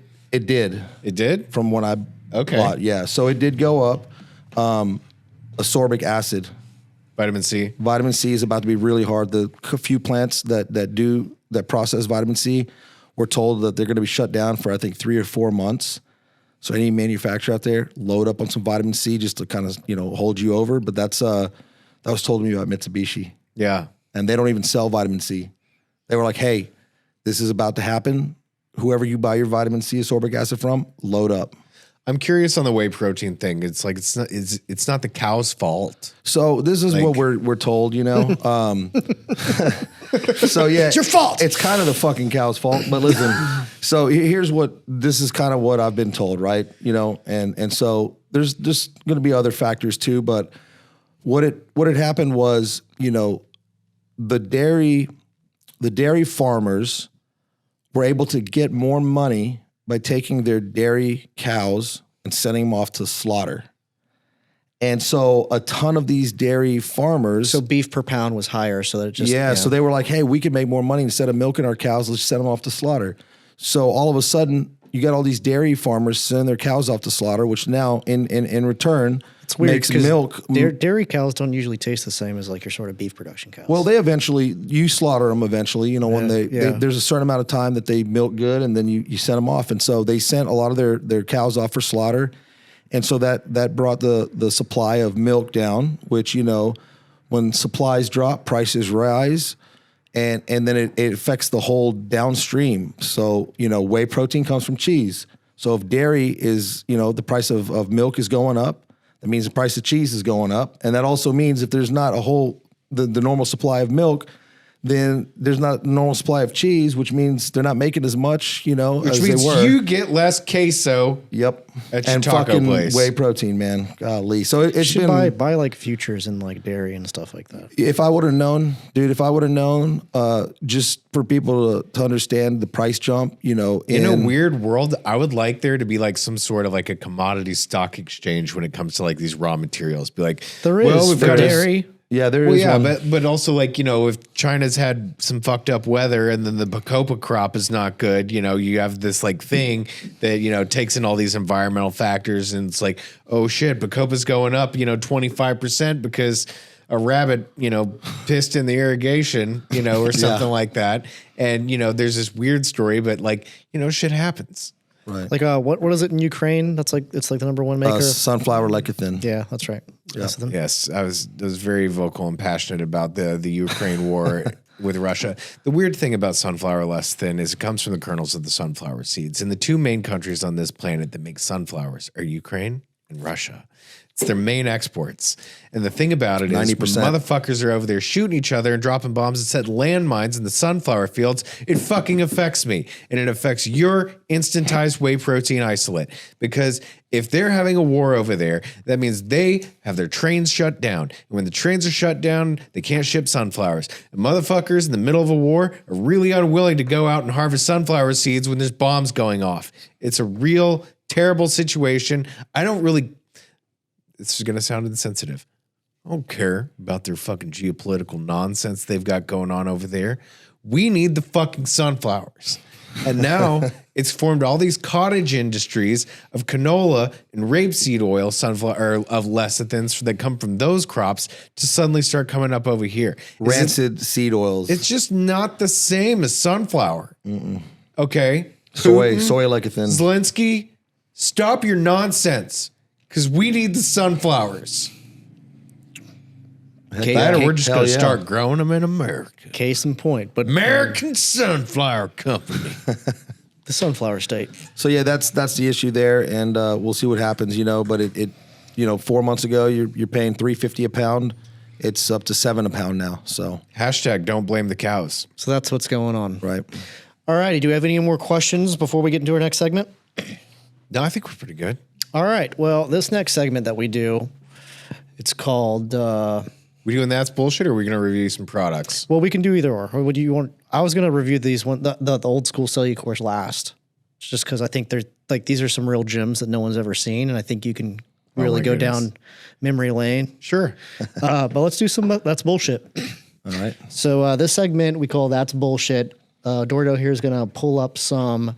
Harry Potter? That's bullshit. He's going to pull up some TikTok videos. Oh, We're going to watch them, and you guys are going to discuss whether you think it's bullshit or not. This is Mitri Fit. You can find him on Are we TikTok. going to hear it? Take the headphones off. No, you just watch it. Just He's going to explain so the listeners. take his full screen, Duardo. We don't have a camera for this TV yet. We're working on it, guys. Don't worry. These cameras are freaking expensive. Why don't Hold on. You link Now- it and you just screen share. You don't need a camera for it. Take it back to the top. Take it back to the top because I just want to get a pulse on this thing. This is a guy. First of all, he does not fit the stereotypical look that we established in our previous episode. Our previous episode, every fitness influencer had a necklace, had the broccoli haircut, Had the shirt off. shirtless, wearing basketball shorts. Now this guy, headband, earrings, t-shirt, in a kitchen. Let's watch. Health supplements he takes daily. Good morning. I'm going to show you guys everything I take in the morning to help with my health as an enhanced bodybuilder to ensure the inside functions just as well as the outside does. Nice. Keep in mind, even if you're not enhanced, you should be taking some of these. Get your blood work done, see what you need. So he I juices. don't sort my pills on Sundays or to start the week because I forget about them. I have to take them every morning so I don't forget to take them. Starting off, omega-3. Get a good brand of omega-3. Nice. Use the link to my Amazon storefront, Dr. Tobias. Makes a bunch of good supplements. They're high Good for him. quality. That's another thing. People buy the cheap shit, and then they don't work how they're supposed to. You should buy nice fish oils. CoQ10. Spend He's a got little money ubiquinol. He's got the good CoQ10. Yep. Nice. Take some B12. Take some Wait, what kind of B12 is that? That was like the Cyanocobalamin, or we got Who the fuck knows, man? looked like Garden of Eden. Zinc. Who the fuck knows in the zinc? He's got the Rise Multi, which is not bad. you might be lacking in your diet. You take NAC for liver. He's got NAC. NAC. Take some Rahuna. Flow Supps mix an act. I don't really What? know this does. I saw Yep. in Cody Dawes enhanced This- book to get our Huna, but I can't Huna. remember off the top of my head what it does. Huna. I've never seen it. What the fuck is that? For liver health, we take Alpha GPC some morning when we have a little bit of work to do. I got client work to do, so I'm going to take this. Keep in mind, a couple spots still You can find better choline. tonight.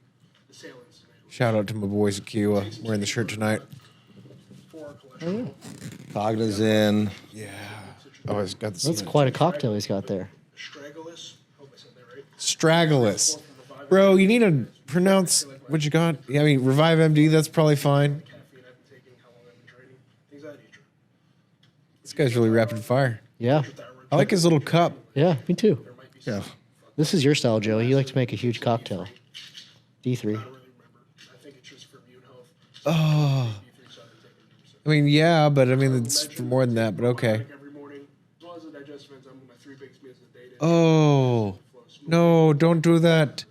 Don't It's, do it's that. cool that he takes a digestive enzyme. Yeah, but not with all that stuff. I mean, what if that's in like special capsules and stuff? Those digestive enzymes are going to be eating all the capsules like prematurely. He can be compromised in the bioavailability of what he's got. But He's drinking the pills. No. Water first How's or he- pills? I always he do puts water the first. boat in the water. That's what I do. Yeah, I saw you do that earlier. I prefer that. But you got floaters and sinkers.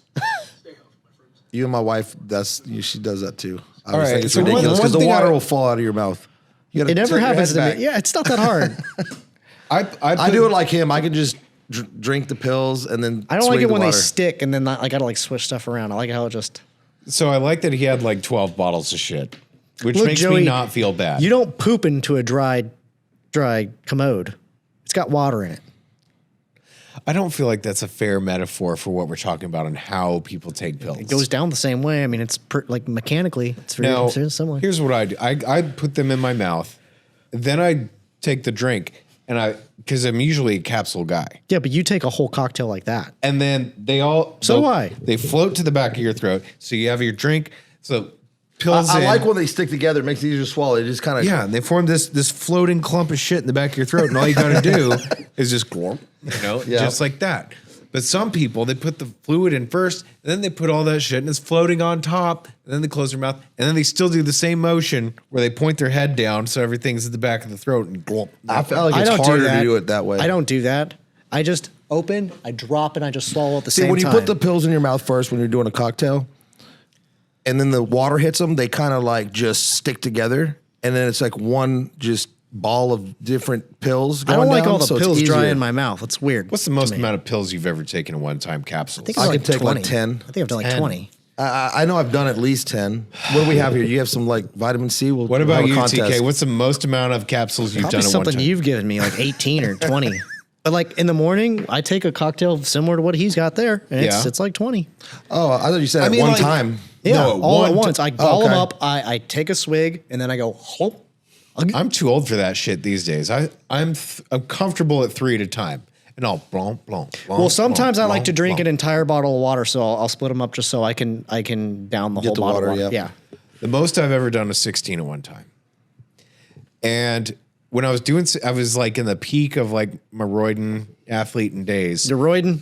And I remember one day I was in my biology lab back at A&M, and I bust out, my sandwich bag full of supplements, and like, I'm embarrassingly like just like, and I have, this was back when M5 was like 10 capsules, Oh gosh, yeah. and I did it all, and it got stuck, and I'm sitting there I'm in bio lab. This is like in class, and like we're about to like fucking cut open a squid to find out how they fuck. I don't know.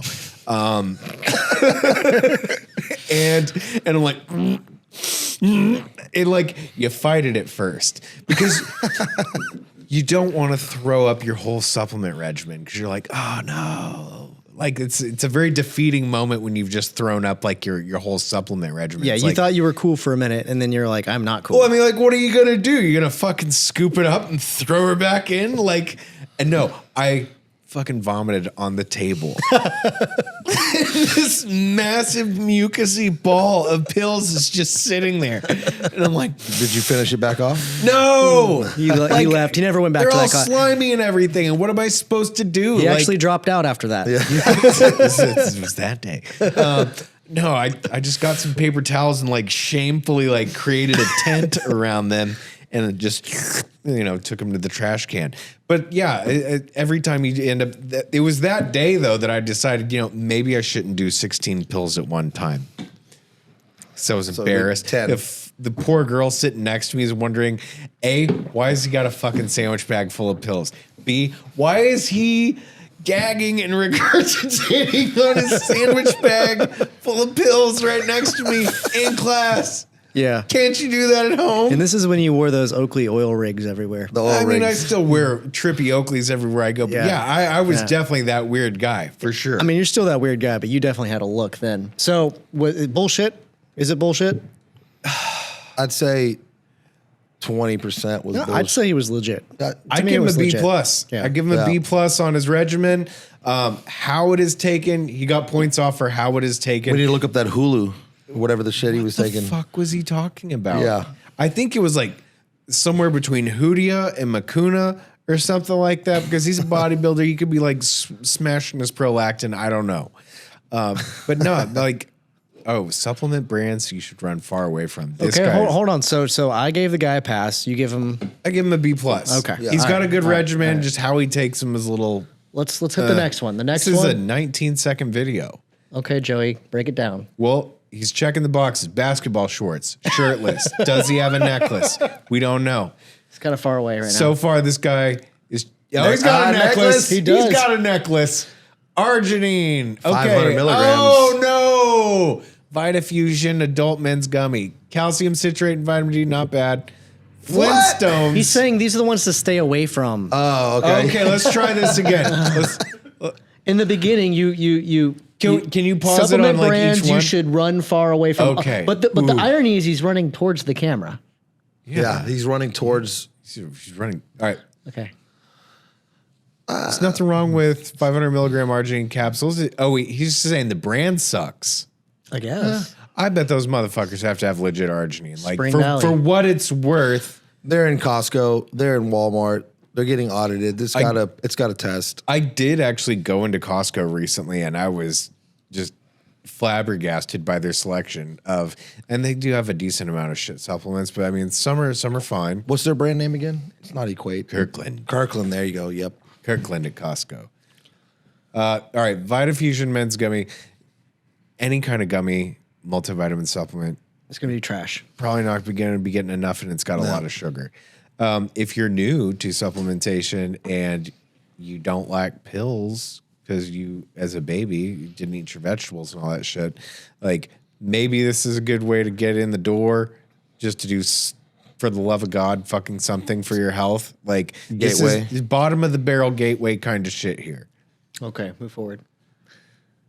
Calcium. Okay. That's some Calcium Walmart citrate plus calcium citrate. citrate. Equate. I really, really want to rebrand that. Okay. Calcium citrate, 630 milligrams, 12.5 micrograms of D3, 500 IU. This couldn't be, I mean, this is the Very underdosed on the D3. I think 400 IU is your 100% RDA. So they're 20% over. Equate has to have good quality controls and stuff. Yeah. However, I think the reason why he's saying to stay away from this is because this is the most cheapest fuck version of calcium and D3 that you could get put together.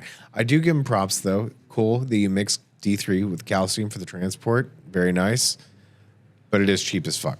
This is Okay, who that is this? product is for like menopausal women. Yeah, so this Health by Habit So has a really cool Is packaging. he in a Walmart? That's where he's He's in a Walmart. He's obviously in a Walmart, yeah. They also sell this at HEB and Target too. I think. Okay, General Health and Wellness. It's cool packaging. It's cool package because it has that lid that Yeah. will dispense a pill or two. Oh, that's cool. Yeah. Yeah. Yeah, I've been Oh, working this with. is like a beautiful mind fuck right Yeah, here. because I like that. It looks packaging. cool. it pops a pill out for you. This is a Mega Multi for Mega Mileage. Just, I guess it's for older men. I like that bottle. Hold on, don't. It's got vitamin A. I can source that for you. B6, do it. B12. I know who makes that calcium. Let's do it. Give me pricing. But let's be I real. got a sample for one. I'll show it to you. Badass. It probably doesn't have like the best forms of these vitamins in here. But I mean, it's super pretty to look at. Yeah. We'll give you that. That's very how good. they get you. very good That's how they packaging. get you, folks. Super pretty to look at with a cool pill dispenser. Has shit forms of vitamins in it. Lipstick on a pig. The Flintstones, man. How many people are thinking back to their childhood saying, Yeah, those are- fuck you guys. Yeah. Bayer. So Once again, entry level.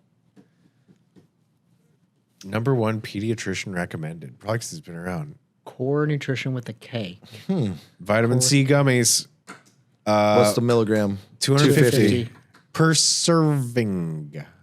90 gummies. I would assume that we're talking 3 gummies for a serving here if Probably, it's yeah. 90 gummies. Yeah.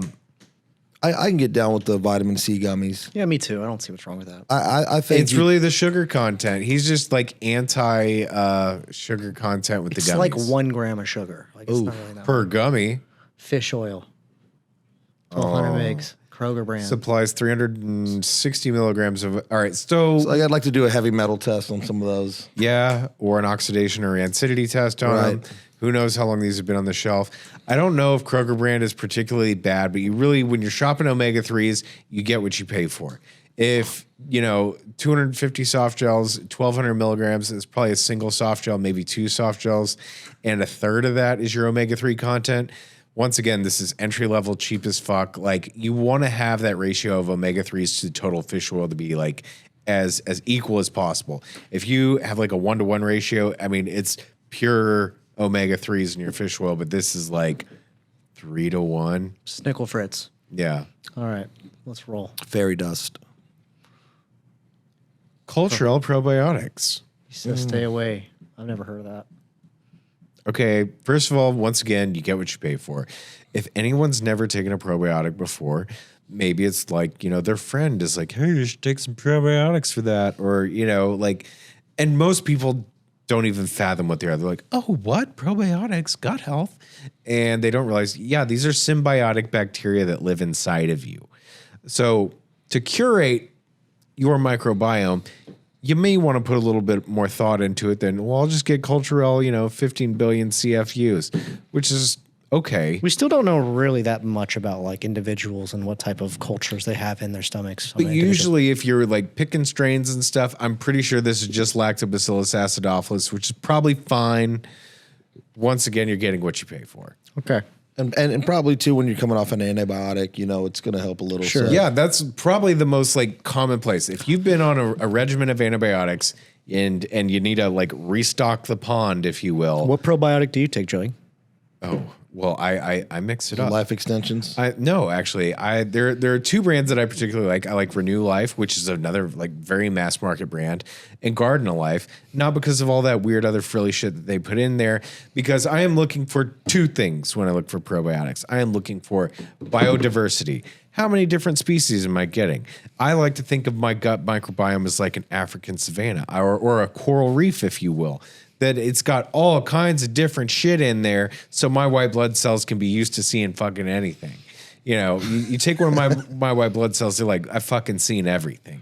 I've seen some weird shit that shouldn't be inside of a human body, and me and my boys have gone and fucked it up, because that's really what this is for. It's to train your immune system to recognize these foreign things. Second thing, potency. 15 billion, cute.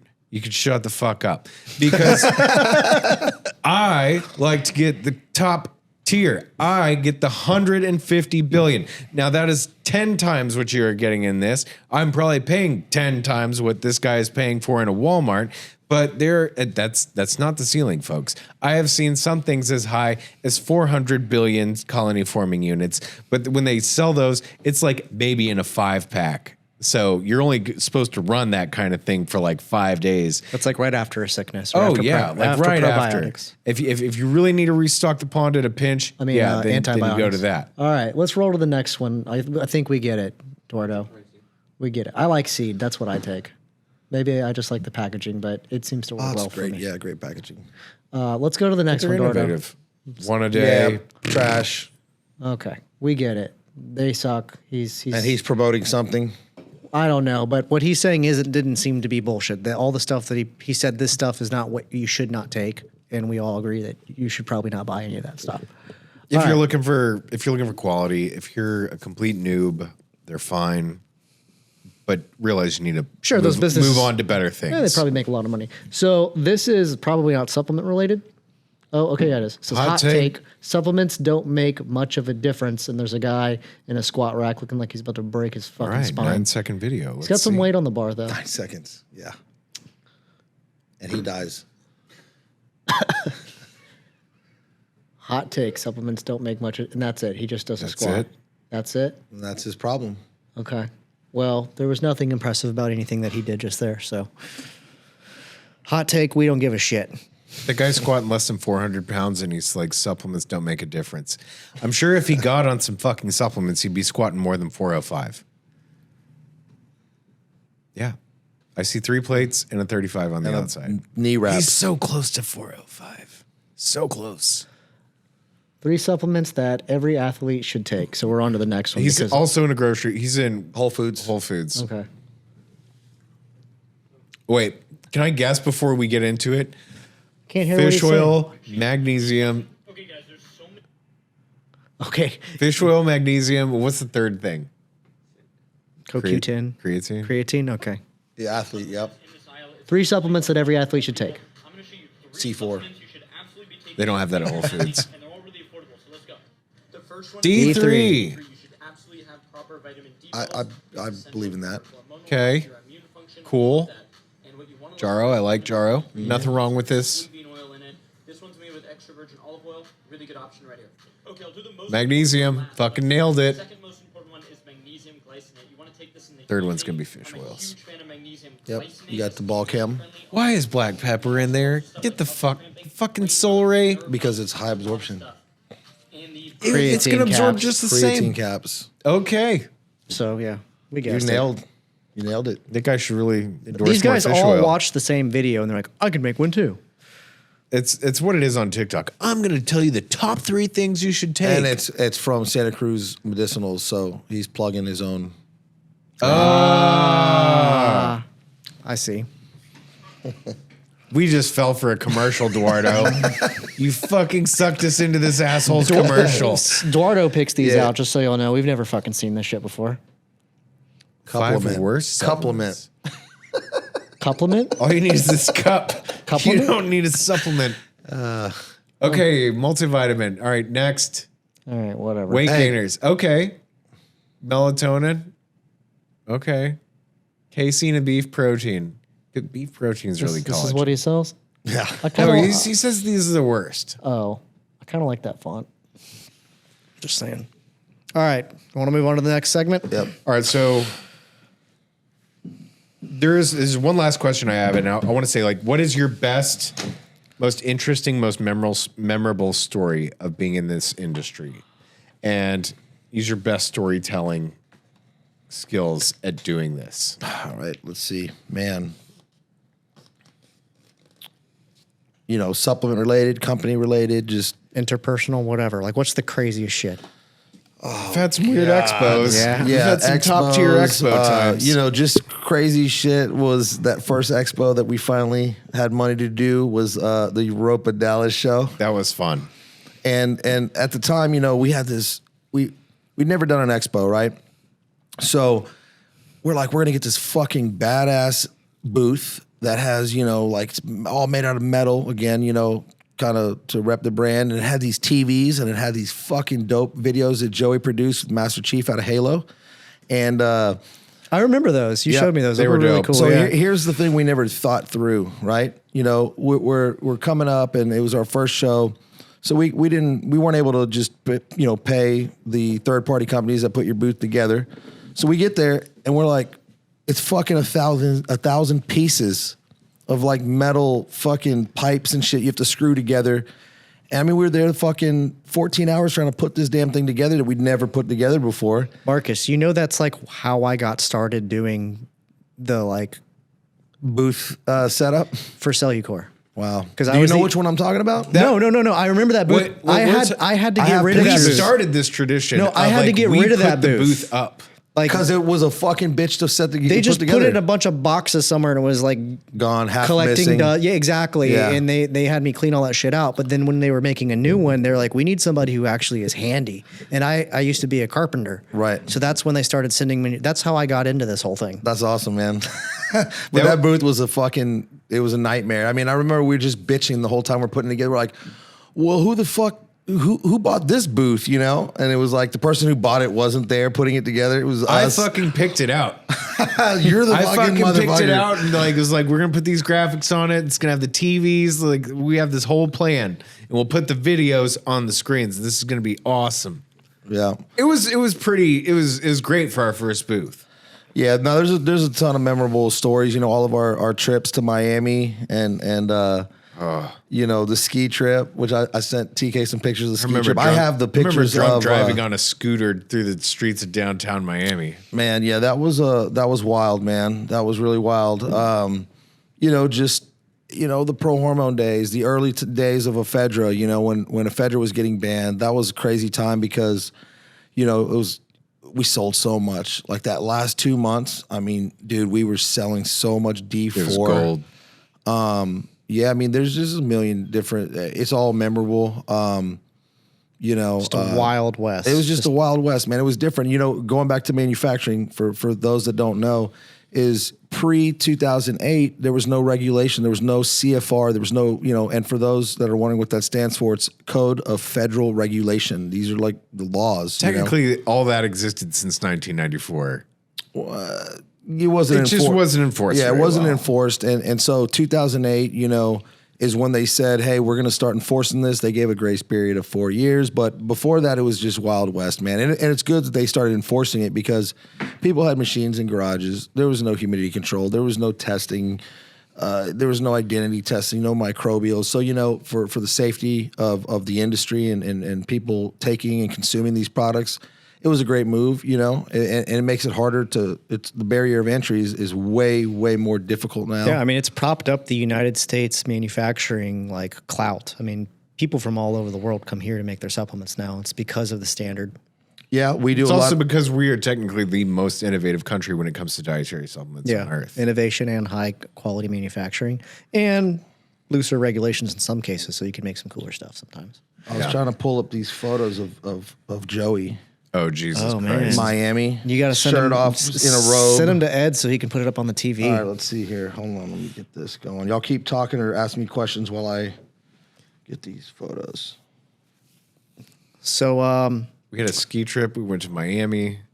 We went to New York. I don't know if you were at the New York trip. I didn't go to New York. I like to tell people sometimes some of the most important things that happen at the expos isn't the expo. It's the after parties. Yeah, it's hanging out at the bar, the hotel bar afterwards. Oh, yeah. Yep. That's for you We guys got who known. don't know, that's where Mr. Markus here really shines. That's Yeah. where everybody shines. Yeah, we were known for throwing the best parties in the industry, and that was kind of the whole vibe at the time. You know, most supplement companies back then, you know, there was 99% less supplement companies back then than there are now, and you know, we were just known as like the fun guys that are under 30 years old, you know, that throw the best parties at the expos, and so everybody just wanted to flock to our parties and Do you hang out remember with Cellucor. partying in the VIP bank vault over there in Dallas?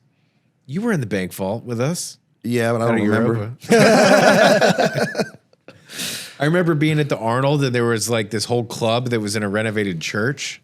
Oh, there's a good story. Hold on, there's a good story When I here, almost got hit with a chair or something. dude. I got stories of the Sacagawea coins, but that's for another podcast.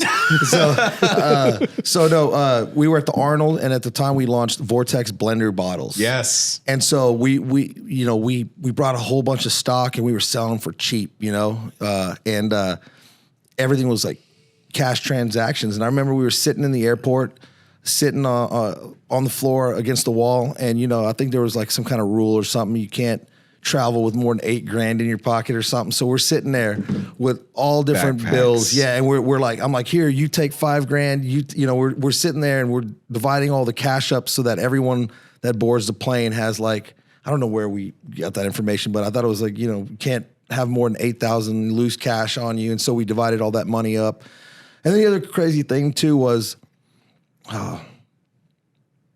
when we had the dunk booth. I wasn't at the dunk booth. All right. So we got some criticism. Oh. Yeah. So we thought it would be a great idea for the attendees to be able to dunk models.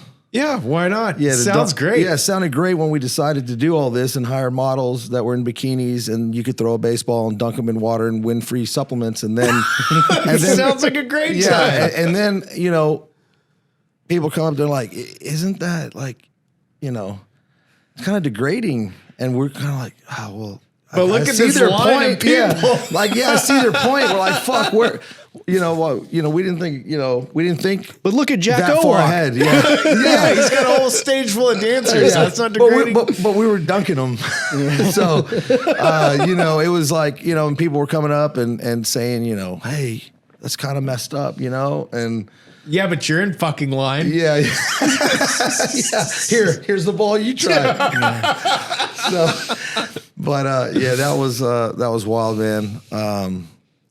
It was a fucking ride, I'll tell you that.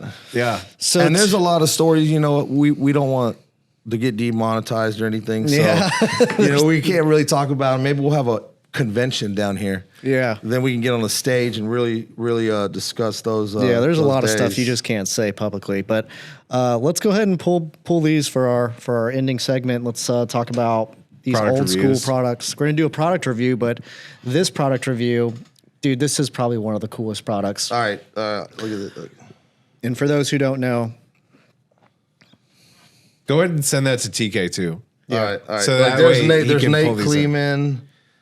Here you got Jeff Weiser, Kevin DeLay, look like- Joey in the damn white robe. We look like babies in these pictures. this is I over, have way more pictures. These were just a couple that popped up over the other 10 day. years ago.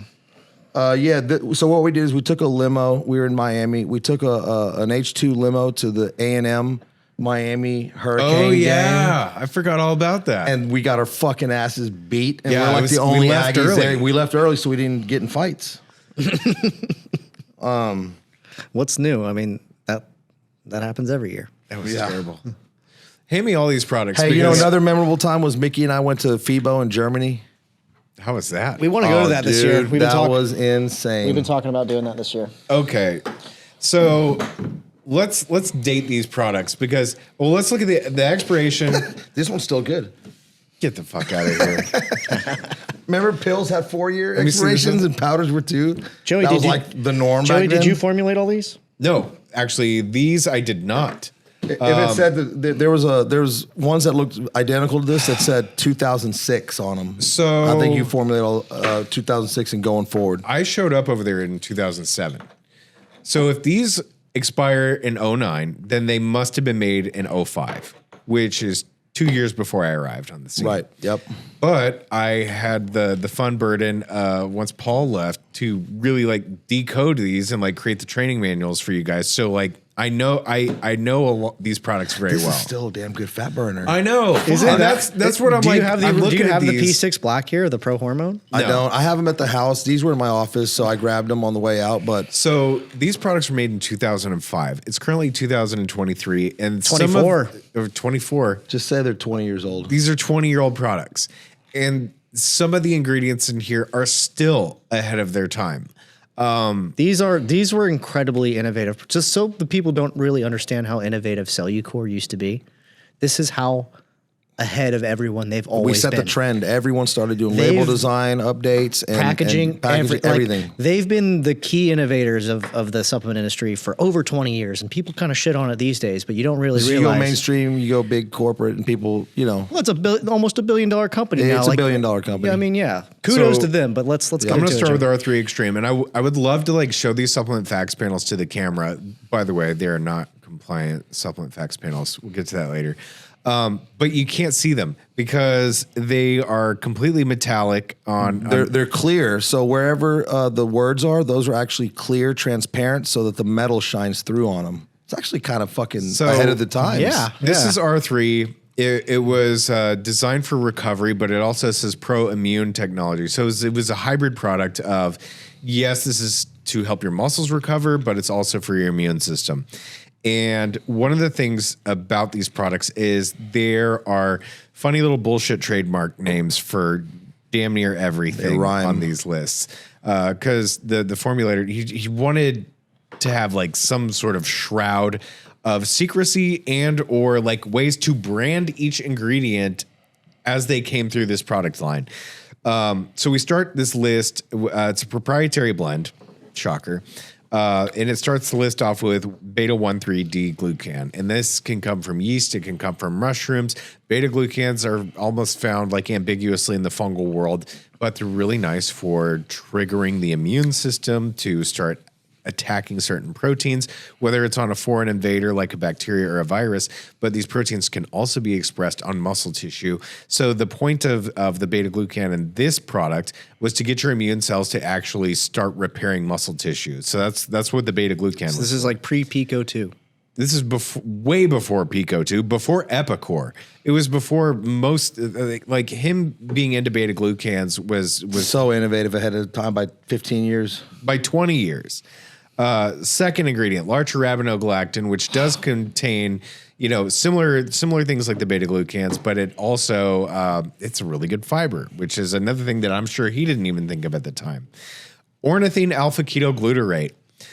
Ornithine alpha-ketoglutarate, I mean, like everyone knows ornithine, but the thing is that there were alpha-ketoglutarate salts of so many of these different amino acids, 20 years ago. And now you find things like in the market that are like calcium alpha-ketoglutarate. So it's like an AKG salt of calcium that has now been discovered to actually promote longevity. So you have ornithine AKG and you have glutamine AKG that are in here. Now, glutamine for its beneficial effects on recovery and the immune system. Granted, this is a 2.4 gram proprietary blend. So like, are any of these an efficient dosages? Probably not, but the ingredients themselves are innovative. Turmeric extract for its antioxidant This was activity. before like clinical doses really was like a thing. Yeah. Creatine. People didn't really even do studies back then. But the cool thing about this is each of these things have interesting mechanisms of action. And then you've got putrescine dihydrochloride. Now, I forgot about putrescine. Holy cow. putrescine is in the same pathway as spermidine, like you've got in your NMN product. Right. So this is another way of working on those same longevity pathways that I don't even think anyone is really even fucking with right now.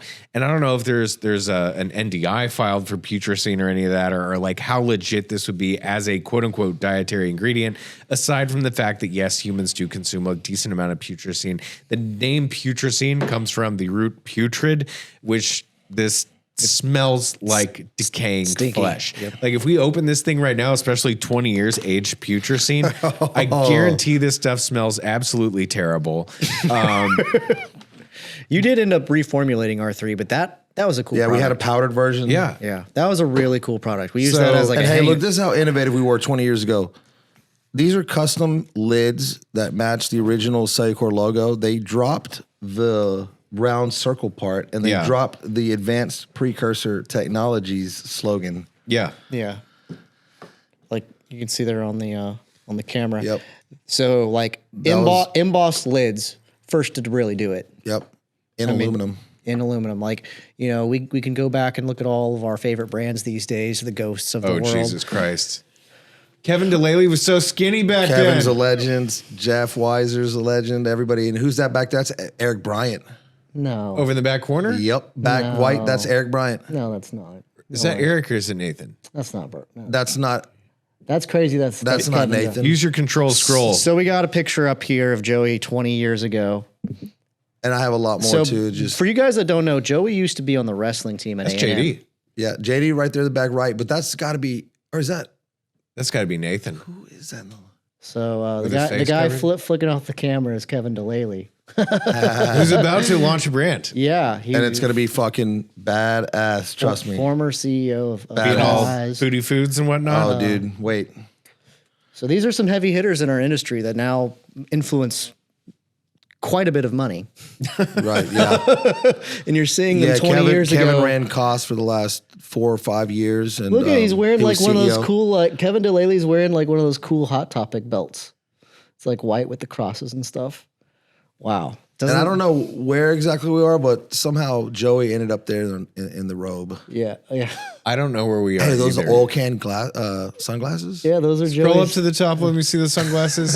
Jeff Weiser. Hey, with what were the ones? Those Look, Joey, remember those are the plates. Hey, Those Joey, are the ones that 24 went karat over the iridium top of your plates. head. I never had them. I had those. Okay, well, I think JD had those. You know how much those are worth now? Oh God. Like 10 They're grand. collector's Yeah, items. they're like $10,000 glasses now. Yeah, I wouldn't be shocked. You look like a wrestler in this one. Like you look pretty hard as shit. Yeah, yeah. And then Jeff looks pretty much the same. All that still exists under what I have currently. Yeah. And this was before selfies. Yeah. Way before selfies. Because were I'm a taking thing. the picture when I could have just like done a selfie to be in the picture, but no And one when thought of it yeah. then. They weren't cool yet. Yeah. Dan invented that, actually. I believe it. Do we have it? Is that the only one you could send to him?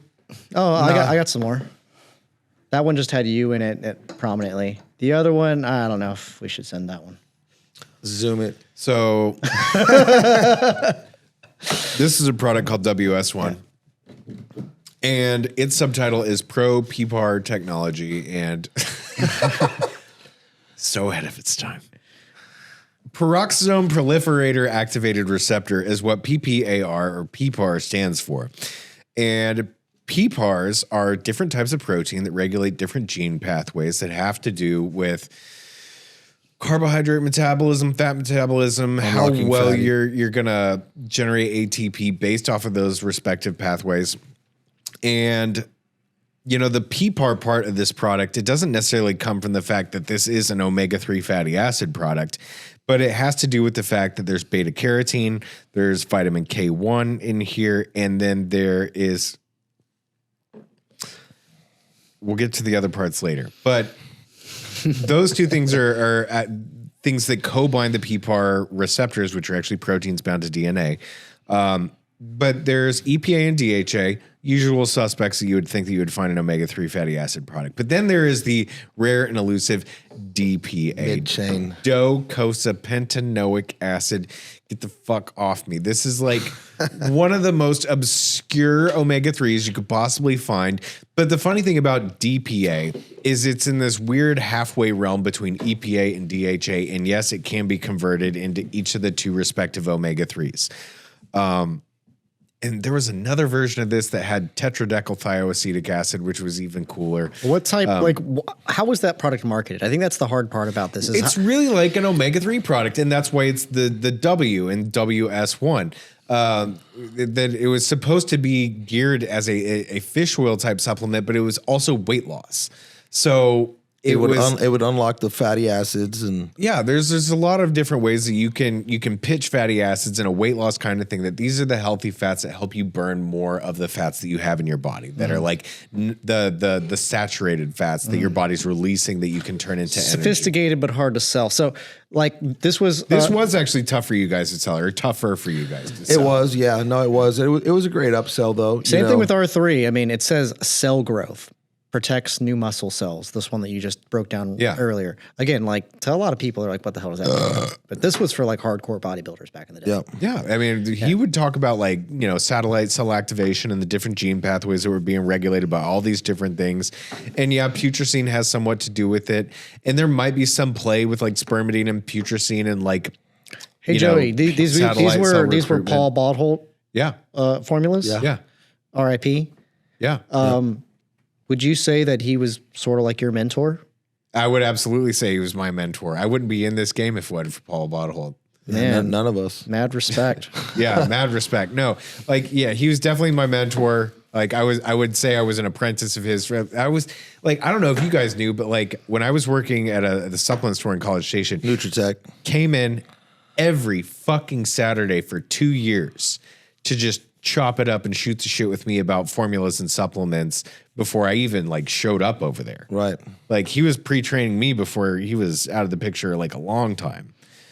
What else do we got? We got this T7. And then we will get to this next. The last one's going to be the fun one. Where's the you have the this is the women's libido product. They were similar. Yeah, I've got the men's there. It was somewhere in the office. That's the tainted one though. They're both. Oh yeah. They both have beauty is superb. Okay. So this one's T7. I'm pretty sure this one was definitely spiked with T3. But he had it beautifully veiled as his own trademark triogen or English holly extract, which I'm fairly certain that if it is truly the fruit of the holly, the spiky bush, that it would be poisonous. But you know, it was beautiful smoke and mirrors. He had selenomethionine in there, which is supposed to deal with like T3, T4 conversion, which you guys would always talk about. But it's just because selenium is a catalyst. All right, so then you have the D4 too? Yeah, the D4. Oh, yeah. This one, This was a top seller, wasn't it? I still Number take one seller. inspiration This from is that. the one that really made the money. Yep. Before And C4. that This was pre when C4. that was pre C4. That was around in 2002, 3. That was back then fat burners were all the the rage, sellers. yeah. Yeah, just like pre-workouts are kind of the hot sellers now. Fat burners were the top of the category for sports nutrition. What was that one from Muscle Tech? Hydroxycut? Hydroxycut, yeah. So y'all were all chasing that one. Yeah, that was it was Xenadrin, Rip Fuel, Hydroxycut, and then D4 with ephedra. And it was the Mao Wong. That stuff was good. We lost that one in 2004 because of the ephedra ban that happened then. There were a few major bans that happened, and I remember like being in college, like when the FDA finally came down, like the talks of it going away started in 2004, but it was finalized in 2005, and I was in where were you Speed stacks. Oh yeah. Where were you when you finally got the news about the ephedra brand? I was in the basement of the MSC at Texas A&M, and I was watching the news, and they were like, "It's finally official. Ephedra is now banned from all like dietary supplements." It was at the bowling alley, coincidentally, where I'm watching this TV, and I'm like just screaming, "Fuck!" Like, and to add to that, what was funny was we were in the duplex still, and an 18-wheeler pulls up, and it's ABB, and Paul. the last. Yeah, Paul had ordered an entire 18-wheeler tractor trailer full of speed stack with ephedra, and the whole obviously he put this on his side. Mm-hmm. There was no more kitchen. He had boxes stacked to the ceiling of speed stacks. He drank Those them were the shit all the time.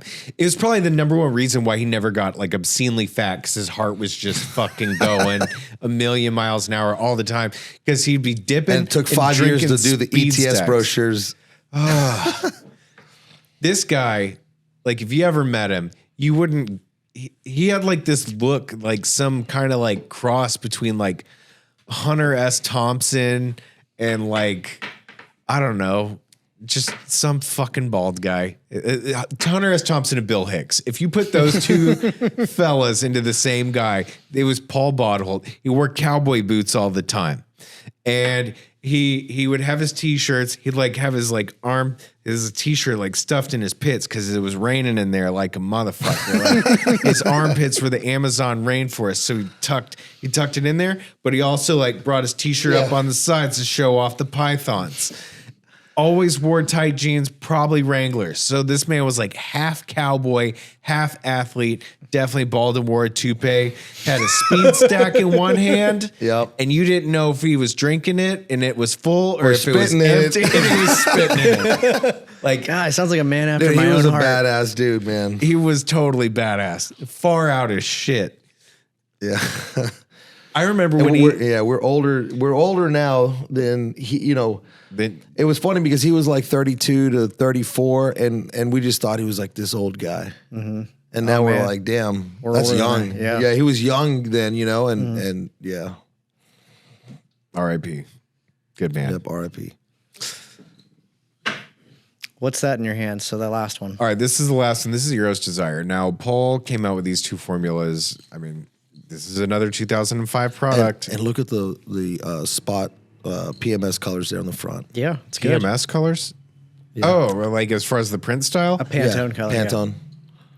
Yeah, like all these labels are way ahead of their time. Yeah, all of this is still We need like to way bring ahead back of its clear time. packaging. Well, we use it sometimes, but they're using it really, truly creatively with the aluminum, and they're doing the pass through on the white plate. Like all this stuff is sophisticated. Yeah, all those white. Those are all the white plates. Yeah, in all this there. stuff is sophisticated. Everything took thought with him. But yeah, these were definitely spiked with Viagra. But you know, as far as what's on here, Let's just breeze past that one. as far as like what's actually on here, you've got stinging nettle extract, and that was, I mean, I don't know. Paul turned me onto this because it was something that could inhibit what's called sex hormone binding globulin, which is basically this protein. It floats around in your blood, and if you've got testosterone or estrogen that's getting produced, its job is to suck those hormones up and be like, no, you don't get to, you know, talk to the cells until I say so. That's the job of sex hormone binding globulin, unless stinging nettles around. Now, it's important that you get the root, the lignans, the woody parts of the plant, not the leaves. But it's really shitty because it's really hard. Because, I mean, y'all got pastures, right? Y'all have seen bull nettle. You ever walk around with your shorts on and you come across this bull nettle? It stings the fuck out of you. Yep. It's the meanest fucking plant around. But the thing is, that's not the part you want. And most stinging nettle that's available today is the leafy aerial parts of the plant. And that, unfortunately, when it comes to the human endocrinology, is essentially worthless. So who the fuck is going to go out there and find the roots? Like, what the fuck do you do? I mean, who's going to grab the top part and be like, I'm going to shake you until I can get to the roots, and we're going to harvest this and actually make this ingredient that he called Salonex. Makes no fucking sense. But whatever. It was to increase the amount of hormones in the body. It was to make sure that you had more free testosterone, more free estrogen, I guess, in the context here of this woman's sexual enhancement product. The expiration sticker Back fell when off. stickers were the. Yeah. We used to sticker those things on by hand. I remember that. So there's That was another, my first, like, before that was lot coders. One of my first jobs at Cellucor was putting those stickers on the bottoms. So this second plant on here, I do not know. See, you What is it? guys, Say it. Gordo and Max, y'all have it good. Like, y'all came into this game like Tychopetalum. you didn't know about olicoides. fucking stickers on. I gotta see fucking- Or this. Pominex. 1 It's the million second to units. last one. I'm going up from the bottom of the list here. If it's called Pominex, I would think that it may be a pomegranate extract, which could mean, but that could be like an obscure hell is species this? of pomegranate. So I'm betting it's vasodilation. This That's doesn't cool, have- man. The male version had the beauty of superb. Thanks for showing these. Like, not many people hung He's got on to all these. You know what I mean? Yeah. I'm sure there's a lot of NIACIN. people. I'm gonna leave these here with you. So, Dude, no, This is an are you ingredient sure? that also got banned. I found what was funny was my mom found a box, 6 years ago. She's like, hey, there's this box. It's in the garage. I go, what's in it? She goes, they look like supplements. I'm like, what? Send me a picture. Somehow I had forgotten that there was a whole box. Like, I'm talking 100 of these. So I have 100 of these. Okay, cool. Yeah. You got any of that That's- ephedra still? Dude, no. But I would take it if I did. Yeah. Yeah, me too. He's still hoarding the P6 black. I don't have any full bottles. I have a original P6 red. Would you with take 6 'em? pro hormones. Would you take it? No. Yes, I absolutely, without a fucking doubt, I would take it. They get better with age. Probably. Like a Yeah. fine wine.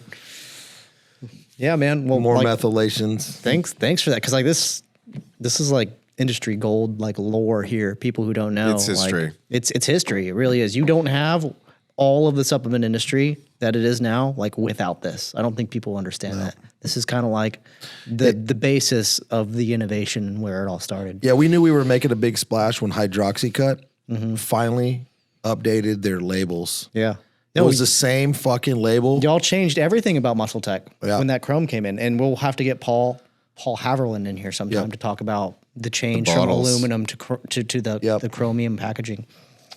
But I remember saying there's only one way to upgrade from aluminum, and that's to chrome. so it was Oh, only- hey, there was a good story though too. Remember that they didn't cure the bottles. So our first round, they didn't cure the chrome bottles, right? flecked. So our first, and I was traveling. It was snowing. I'm in Ohio visiting accounts, and I'm all excited, dude. You're gonna see our new chrome packaging. C4 just launched, and they open up the box. Everybody's excited. We open up the box. There's fucking powder everywhere, and I'm like, I don't know. And then we're starting to get reports from everybody. Hey, I'm getting broken bottles.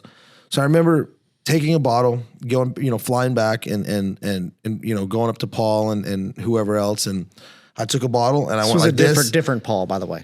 Different Paul. Haverland. Yeah. Different. Yeah, Paul Haverland. So I take the bottle and I went like this and kind of just lightly threw it to the ground. And as soon as it hit, the plastic like exploded. Like dust. Yeah. Like boom. It would dust. blow the whole the plastic would just blow off the end and all the powder everywhere. Oh shit. And we realized what happened was because it was it was never done before. These were first chrome bottles. This is ever. why we need to bring Paul in because he can come and tell Yeah, how they they cured innovated it. that. Apparently, the first round was cured at some wrong temperature, so it made it to where like they were brittle, to where you could just drop them, and the plastic was like over cured or something, and it would just shatter. Weird, but yeah, that was a bummer. Yeah. We fixed it quick though. Yeah, but we still get our packaging, like the custom stuff from that same company Yep. today. I spent half my day talking to those people. Kelly, Yep. All the ghost packaging, the podium packaging, Gosh. Black On packaging. Optimum. I think they do the lids, Alani lids. They do a lot of stuff. yep. All right. Well, I think that's a wrap. You want to plug Nutrabound and tell Yeah. the people like who have watched, where to find you guys and stuff? Yeah, you can find us and call us and email us at nutraboundlabs.com. And then also, Instagram at Nutrabound, TikTok at Nutrabound. Just reach out through the website. There's a form, fill it out. We got a ton of different technologies and we're open to working with anybody, any size, so we're. What's your MOQ? So MOQ is it's funny because there's some companies they ask me that and I'm like 1. So, It depends. it depends. But we understand, look, I've been on the brand side, right? Everybody starts somewhere. And I've got stories where, I've had people come to me, order a couple thousand units, and 60 days later, they're ordering 20,000 units of that same product. So you got to start somewhere, Just depends on the opportunity. Yeah, it definitely depends on the opportunity. And then also, we're willing to help people grow. So, we're not going to just discriminate and shoo you off, I do that all the time. Yeah. No, we thought about it. So, we're like, it's a waste of time. But, when you start running these brands that they come to you and you've never heard of them before, they order, 1,000 bottles, 2,000 bottles, and now they're up to ordering, 70,000. Right there, that's like, shit, you can't discriminate because you don't know. Yeah. You don't know if they're, marketing geniuses. They understand algorithms. They hit trends and shit goes viral. So, and obviously the more you order, the better the price is. So, it is what it is. Come with Call it. us. Nutraboundlabs.com. Yep. Nutrabound Labs.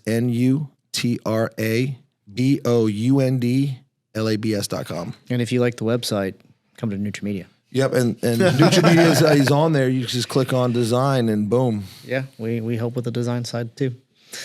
And, Joey may someday get into some consulting. Maybe come give him a call and help him. We'll see where it goes. Yeah. We'll see. All right, everybody. Thanks for watching. Thanks for having me. We'll see you Later, next guys. week.